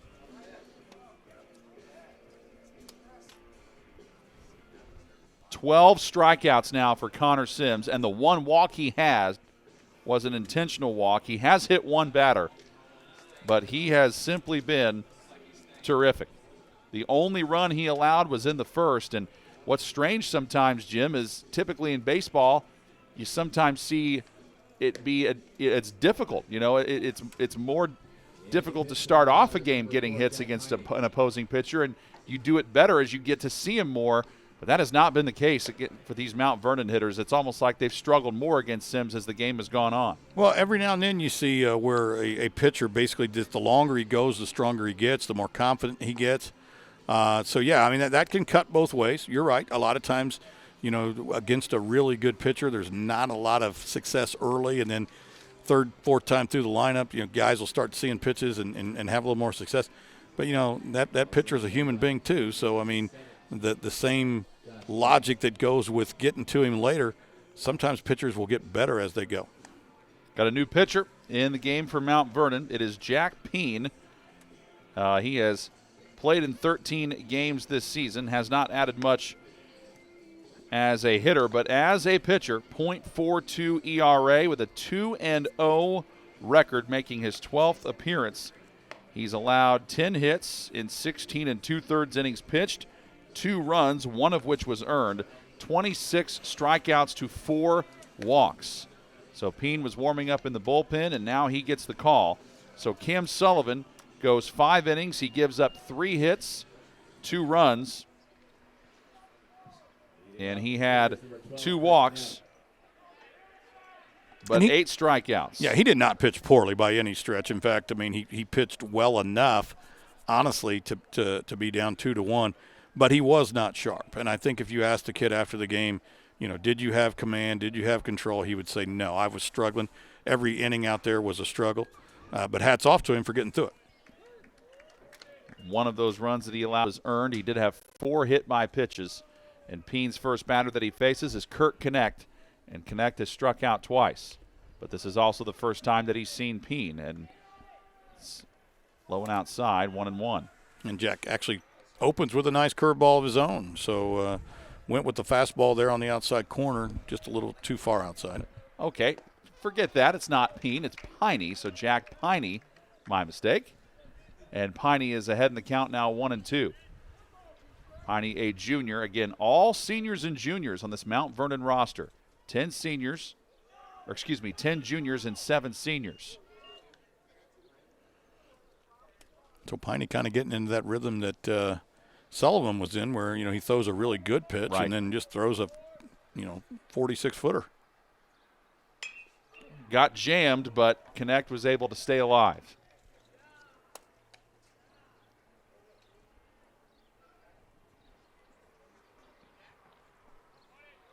Think if you're Greenfield Central, you're riding Sims all the way the rest of the way. That pitch a little bit low for the umpire's liking, and it's 3-2. It was low, and again, the catcher violently brings his glove up. Yeah. I just don't think you're going to get that call. Low and away. So Piney walks Connect to lead off the 6th. So, Greenfield Central does not have a lot of sacrifice bunts this year. There's only 2.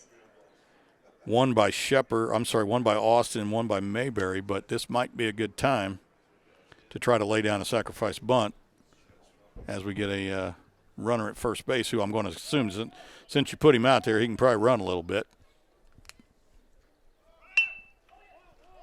Sacrifice bunt try. Does the job.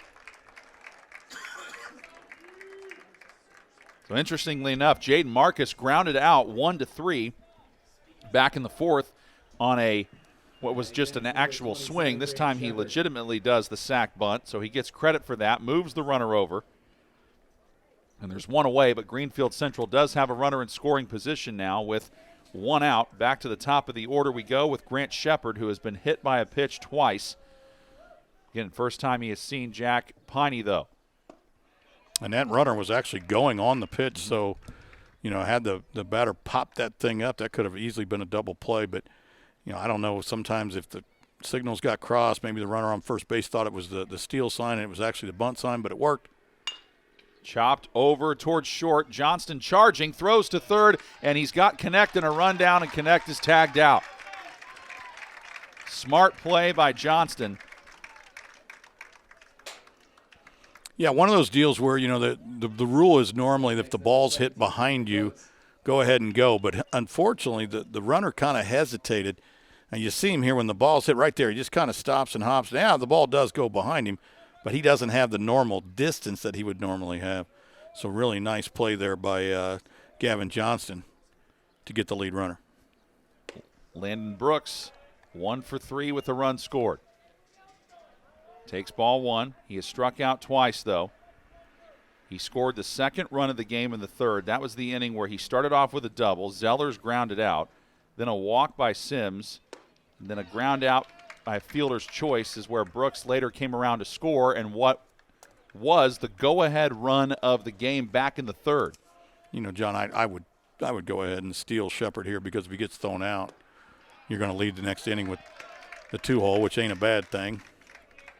But if he's safe, then you got a runner in scoring position and a little base hit, little bloop, as we call them, duck snorts, little duck snort into the outfield, and you score a run. So I'd go ahead and send him. I don't see that you have much to lose. Runner does go, check swing. He stays away from it. They call it ball 2. And, boy, he must have heard you. Because Shepard steals second. Yeah, I would have done it the previous pitch, frankly. So now, again, you're going to choke up. You're just going to throw the bat head at something and hope that it finds a hole. There's 2 outs. So you're running hard on anything unless it's hit right to the third baseman. And I mean right to him. If he has to come in and get it, go ahead and go. And that one kind of got away from Payson for a second, but he was able to pick it back up. 3-2. Yeah, and again, it wouldn't have made a difference there, but that's where the hitter Landon Brooks needs to communicate with that runner at second base and just tell him, no, stay. The ball's basically still in the circle. Batters 7, 8, 9 due up for Mount Vernon in the 7th. And we go to the 7th now. So Piney able to bounce back and strike out Brooks, and Brooks goes down on strikeouts for the 3rd time in this game. And it is still a 2-1 lead for Greenfield Central. We'll find out if they can hold on in just a moment on 9 Star TV. My name is Patty Potty, and I'd like to talk to you about all those kinds of convenience products. People are flushing down the toilet, clogging up our sewer system, and causing expensive repair bills. They might flush down, but they sure don't flush out. Make sure you trash them. Don't flush them, only flush the 3 P's. Pee, poo, and paper. Toilet paper, that is. And remember, no wipes in those pipes. This important message was brought to you by 9 Star Connect, your water and sewer provider. All right, 2-1 is the lead here, along with Jim Leisure. I'm John Herrick. Thank you for being with us on 9 Star TV, this presentation of Hancock County Baseball. We had a great game here tonight, Jim, and Connor Sims has pitched a whale of a game. 12 strikeouts, 1 walk, which was an intentional walk at that, and he's on the verge of a complete game victory if he can finish this one out. But you know, you and I were kind of talking strategy in the break, and maybe it wouldn't be such a terrible idea to have some help in the bullpen up in case Sims struggles here. Yeah, I would definitely get somebody up, John, and just get him loose. And because what you don't want to happen is that he gets a couple runners on, and then you go, hey, Billy, grab your glove and go down there and warm up. You got 40 seconds, right? I mean, you could have had somebody warming up this entire half inning, and I would have had somebody up and loose, but that's me. Nathan Chris, Cam Sullivan, Grant Payson, that's who is due up in this top of the 7th. Last chance here for Mount Vernon. And Sims nearly hit Chris. Chris has singled and struck out. So it's just been such a strange game. Even though Greenfield Central has the lead 2-1, Mount Vernon has 4 hits, Greenfield has 3. But Mount Vernon has not gotten a hit, though, since the 3rd. And they have had 7 men in a row retired by Sims. Sims falls behind 2-0 here, yeah, and curveball just missed. Yeah, he wanted basically a newer baseball, probably something that he can get a little better grip with. Wind has kind of been blowing in intermittently, and then it gets quiet, like now. Fastball from Sims, delivers it for a strike. Again, these two teams will play each other tomorrow. That game will be at Mount Vernon. The 2-1. Way outside for ball 3. Yeah, Sims just needs to reset himself the same way earlier in the ballgame that Sullivan did, I think, with Mount Vernon. There were times when he would just step off the mound, take a deep breath, And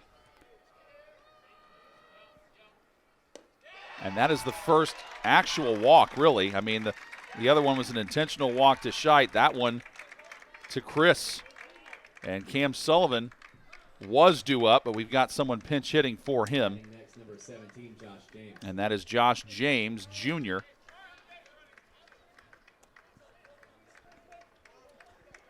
And the numbers on James, he has played in every game so far this season, hitting just 167, though. 5 runs batted in with a double and a triple. Yeah, interesting. I mean, James, like you said, is batting, $167, and Sullivan, I had him at 391.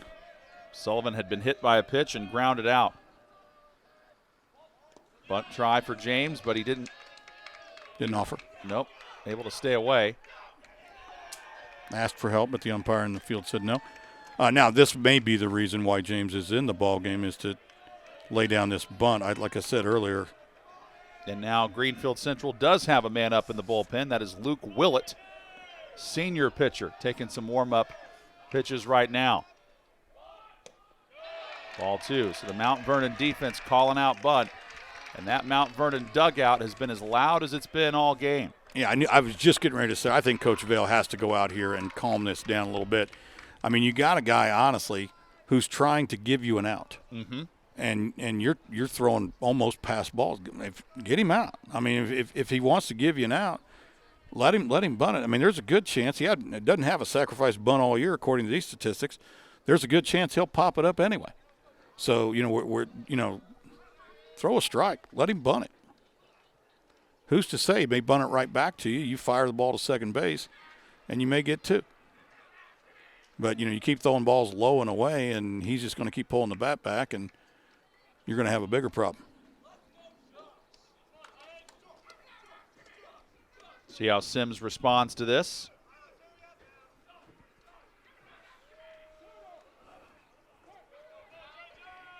He's behind in the count, 2-0.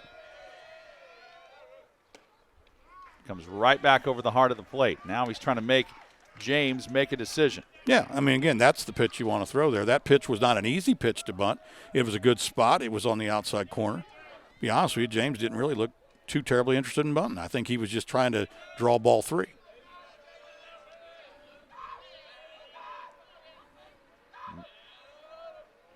James shows bunt again, lays off it.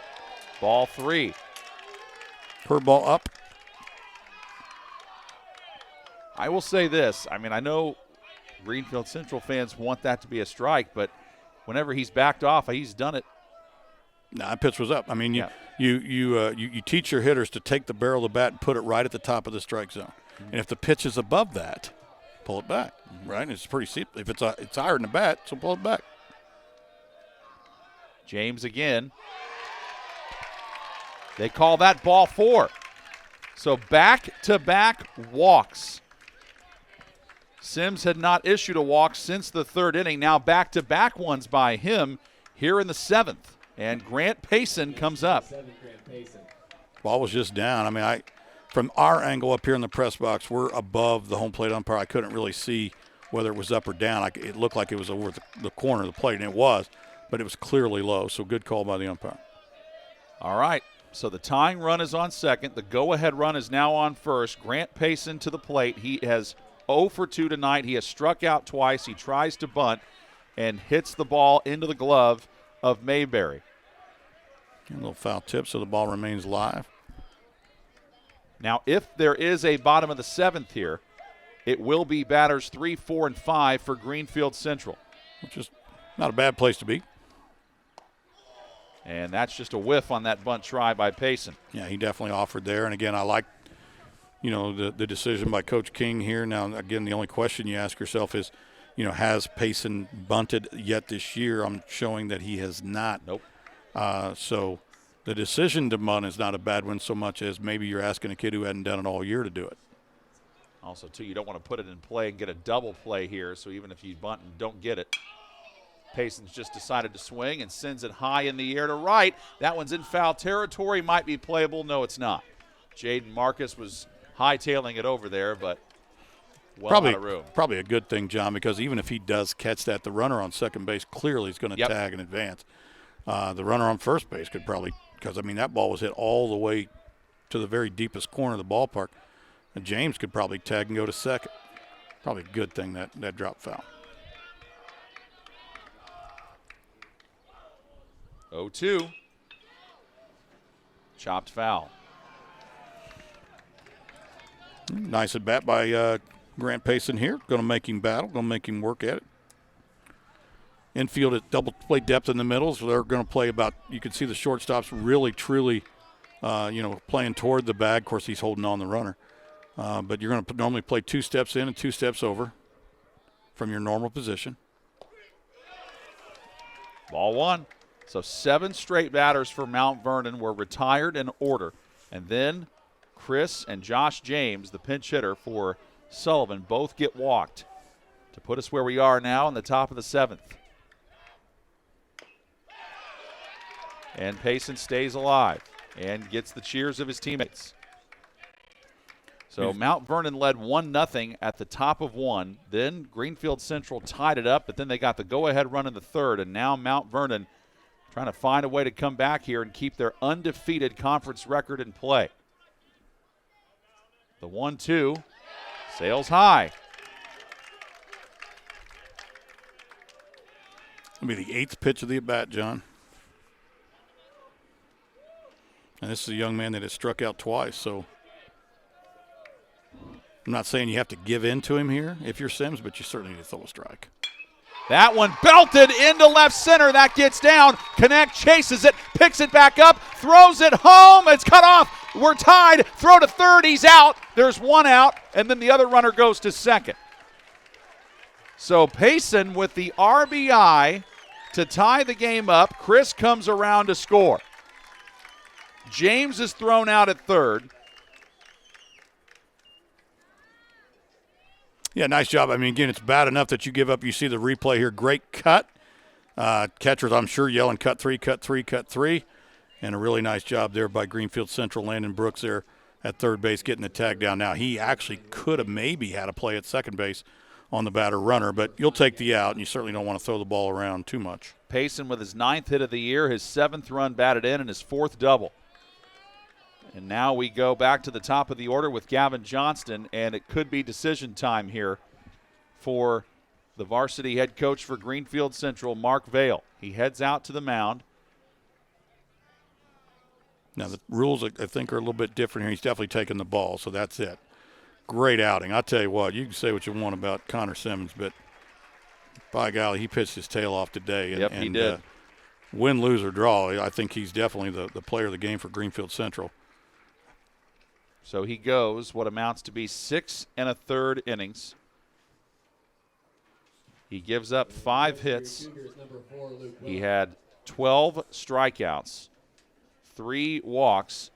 The amount of runs he's allowed still to be determined because that all depends on what happens now. He is responsible for Grant Payson, who is on second base, and now in comes Luke Willett to replace him. And there's a look at Willett's numbers.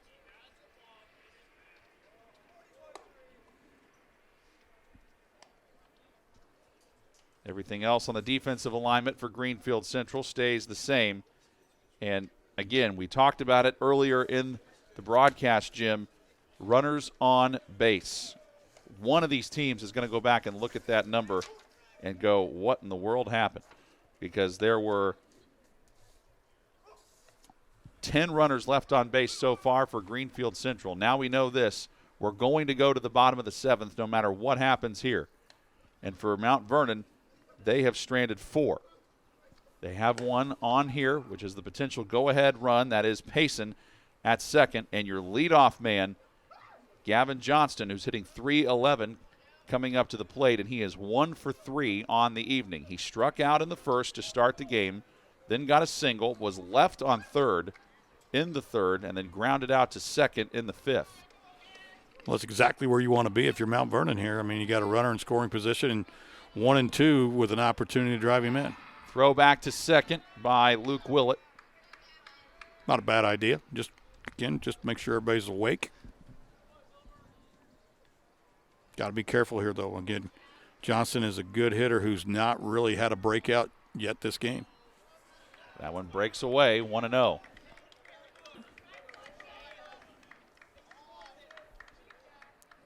Now, if you run at second base there, you got to be careful. If you're pacing, don't get doubled up. Freeze on a line drive. So now you got the pitcher here, new kid right in the ball game. Is already thrown 2 balls. 2-0 is a great pitch to hit. I don't think I take the bat out of Johnston's hand. I think if he gets something to drive, I let him swing.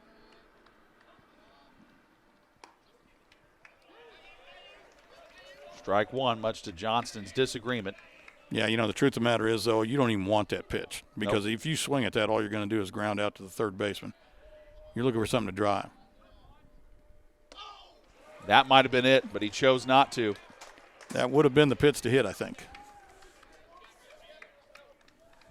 Nice curveball. Willett brought in a tough spot. Trying to get his defense out of this. Ball 3. I mean, it's like the first, you got to come right in and relieve Sims and do it against the top of the Mount Vernon order. And again, did not have a lot of time to warm up down there. He warmed up for a minute. But he does get a big out there. Striking out Gavin Johnston. Now Nick Heitman rather, excuse me. A double with a run scored. He's 1 for 3, and he tries to keep the inning alive for Mount Vernon. So now, again, 2 outs. So anything hit hard, unless it's hit right at the third baseman, you're running if you're pacing it. And that one driven into right, could be trouble. It goes over the head of Marcus to the wall, and Mount Vernon, for the first time since the first inning, has the lead here in the top of the 7th. RBI double for Nick Heitman, scoring Grant Payson. Oh, and that's a nice job. Again, man, we said it all day. Both of these teams are well coached. Ball's on the outer half that nobody's trying to pull it. Everyone's just hitting it hard the other way. There's base hits the other way. There's home runs the other way. Really good job of hitting and good base running. Again, absolutely no chance to get the runner at the plate. DJ Scheinman's had a rough night. He's 0 for 3. 2 ground outs and a strikeout looking. Yeah, he can redeem himself here, though. I mean, again, 2 outs, same situation. Ball hit the outfield. You're moving. You're scoring. All right, so in this bottom of the 7th, Andrew Zellers, Connor Sims, A.J. Oden, that's who's due up. Now, that doesn't mean we won't see pinch hitters. We might.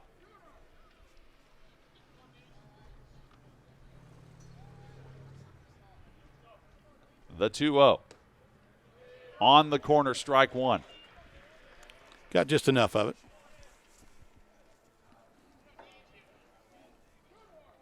Well, the unfortunate thing for Sims is he's now in line to get the loss after his fantastic outing. And then, of course, on the opposite side for Mount Vernon, Cam Sullivan getting a no decision. So yeah, without question. I mean, it would be an unfortunate loss to take because he pitched really, really well. Both starting pitchers especially have made this game entertaining. Strike 2, throw to third. He's in there. So Heitman steals third base. And again, we talked about it. Mount Vernon not afraid to run on the base pass, and Heitman just stole his 6th base of the season. Again, I like it because if you get thrown out, then you lead the next hitter off, or the next inning off with Scheinman if it goes there. That one hopper to home plate, ball 4 from Willett. Now you got runners on the corners with 2 outs. Connor Scheidt to the plate. He's 1 for 2 with a walk and has an RBI. That was the RBI double that he got back in the first. Let's see if Coach King puts on a play here. First and third's always a situation where, again, you could actually have the runner at first base break for second and then get himself caught in a rundown and then try to steal home, basically. As you see Mayberry out there working through his signals to the infield, letting them know, hey, if he goes, we're either going to, A, throw through and just tag him out and hope we do it before the run scores. B, we're just going to let him go. C, we're going to fake the throw to second, throw to third. We may throw to the shortstop covering down. I mean, there's all kinds of plays you can run here. Mm-hmm. Willett delivers a strike to begin the at-bat to Scheidt. This is when you're a team like Mount Vernon and you've won 10 games in a row and stayed unbeaten in the conference, you find ways to win. And this has been a night where things have not gone their way through most of it, but they come through here in the top of the 7th to retake the lead in a contest where they've trailed most of the way. But still, a lot of chances here. Greenfield Central will have another crack at it in the bottom of the 7th. And it's ball 2 to Scheidt. Of course, there's no heights and weights on the baseball rosters like in football or basketball, but Willett, not a particularly big young man. Does a nice job, though, of getting the ball 60 feet 6 inches. Runner goes, fouled up in the air. Well, it's in foul territory possibly. Shepard might have a chance at it. He does not. So now, given the fact that you have seen the runners go here, Jim, with Scheinman at first, hightailing it over there, how do you store things if you're the Greenfield Central defense? I got to believe again that he's going to go again and 2-2 count. So, I mean, he's moving probably. And before whatever play Mayberry called earlier is apparently still on because he hasn't changed it. So, again, they're either going to let him go, they're going to throw to the shortstop, fake like they're throwing to second. Shortstop comes down toward home and tries to get the guy at home. Whatever play they called is still on. And they just let him go, let him take second base. Count is now full to Scheidt. The old defensive indifference does not go down as a stolen base because the defense made no effort. You can describe my entire playing career as defensive indifference if you wanted to. Scheidt's going to take a timeout. I like it. I mean, again, as a hitter, You know, everyone has a rhythm. They have like a clock, an internal clock in their head, and if the pitcher goes too long, ask for time. The umpire gives it to you. Reset. Hits that down the line. It is fair for Connor Scheidt. 1 run is in. So is the second one as well. It is 5-2 Mount Vernon. 3 runs driven in by Connor Scheidt. And it is now a 3-run lead for the Mount Vernon Marauders here in the top of the 7th. Well, John, I don't know. It just seems like this is a really good hitting team, and it seems like it's just a matter of time. You couldn't keep them down. If you're a Cougar fan, you obviously wanted to hope if you could get just 3 more outs. But Scheidt does a fantastic job of getting around on that fastball and driving it down the line. And, again, for a big fella, he runs pretty good. Coach King's going to go ahead and bring in a pinch runner. Just to maybe give him a little bit of a break. Next, number 14, Russell Weaver. Russell Weaver is the next batter for Mount Vernon. So Connor Scheidt gets to go sit down, find his glove, and get ready to play defense in the bottom of the 7th.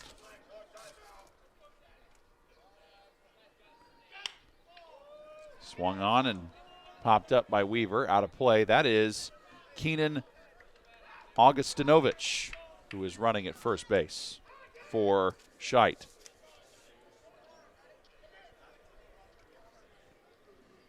Augustinovich has played now in what is his 12th game. He has stolen 1 base and strike 2 from Willett. Again, Willett brought in a tough spot.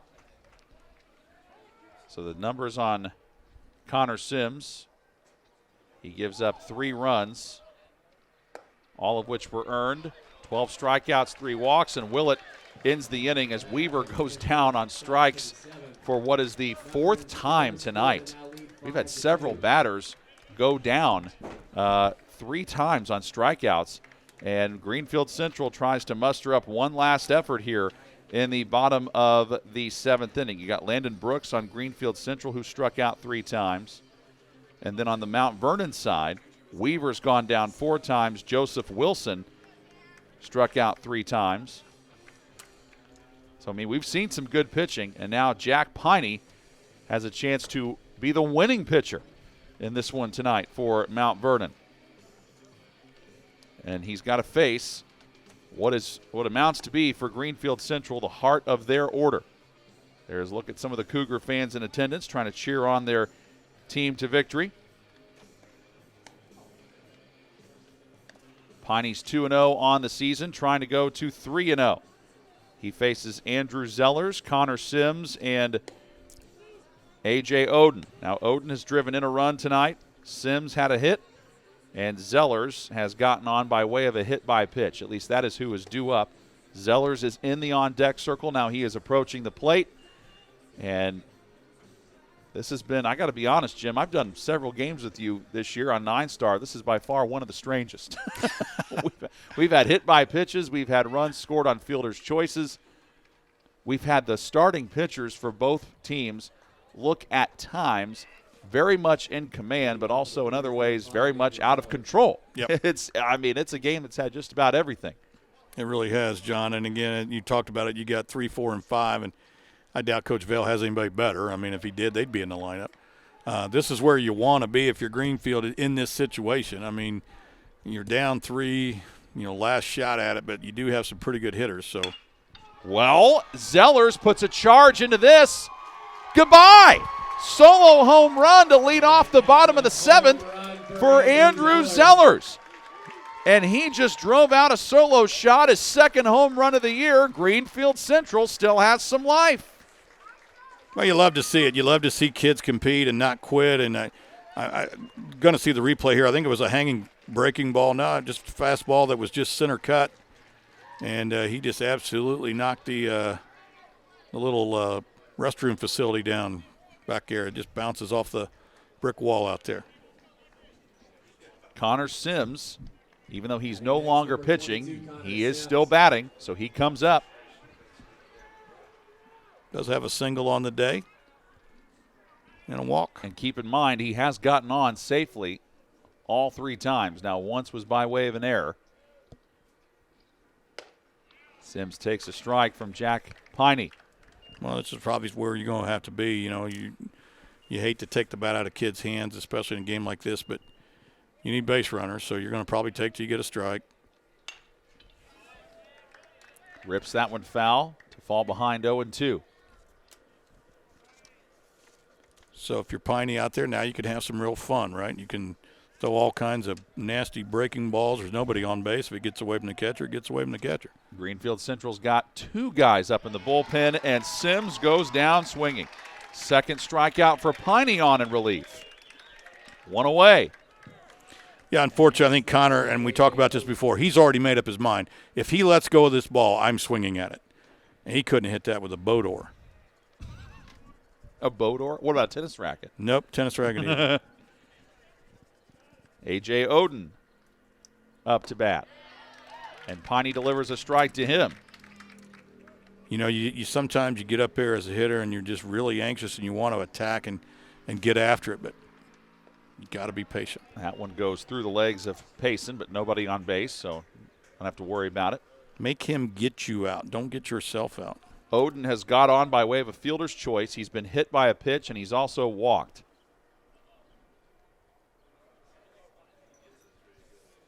Home plate umpire just wanted to wait and make sure that Brody Mayberry got back into the on-deck circle. He's due up next, and now we'll see him as that one is bounced back up the middle by Oden. So this is the first time in the game that Greenfield Central has had 2 hits in an inning. They had no hits in the first, 1 in the second, 1 in the third, none in the fourth, 1 in the fifth, none in the sixth, and now 2 here in the 7th. And the tying run is now at the plate with Brody Mayberry. He is 0 for 3. He's grounded into a fielder's choice, but he does have a run batted in with that because he did it with a runner on third and the bases loaded. That was back in the 3rd inning. Mayberry comes into the ballgame batting .278. No home runs. This would be a good time for his first one. Unfortunately, he falls behind 0-2.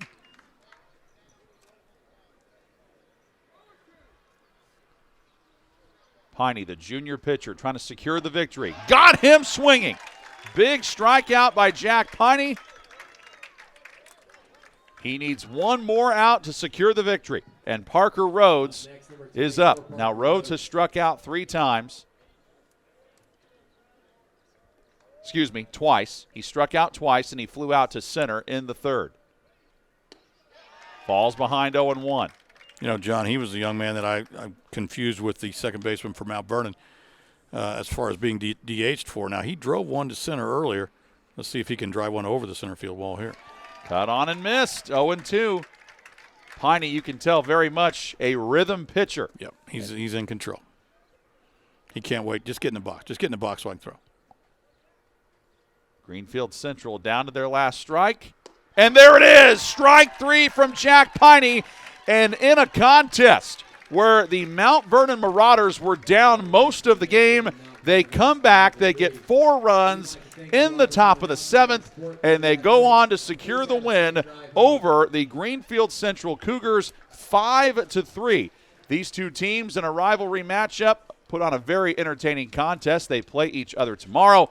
Mount Vernon improves to 16-2 on the win. They go to 11-0 in the Hoosier Heritage Conference. Greenfield Central falls to 12-6-1. They are 7-4 in conference play. Jim Leisure, your final thoughts on what was a fantastic baseball game. Well, it really was, John. I mean, it's as simply put as that. It was just a fun game to watch. And, again, we saw a lot of things that, you know, they always say baseball is a funny game. And you know, anytime you come to the ballpark, you may see something you've never seen before.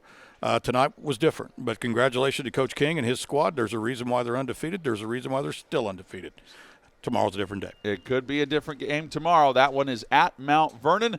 So we can't wait to see what happens with that one. Big thanks to all of our fantastic crew, led by our technical director, John Painter, for my partner, Jim Leisure, and for all of the fine men helping us out with the camera work tonight. And thank you to all of you who are watching. I'm John Herrick saying so long. Thank you for watching high school baseball. Your final score for the final time, Mount Vernon 5, Greenfield Central 3. And you've been watching Hancock County Baseball on 9 Star TV and the ISC Sports Network.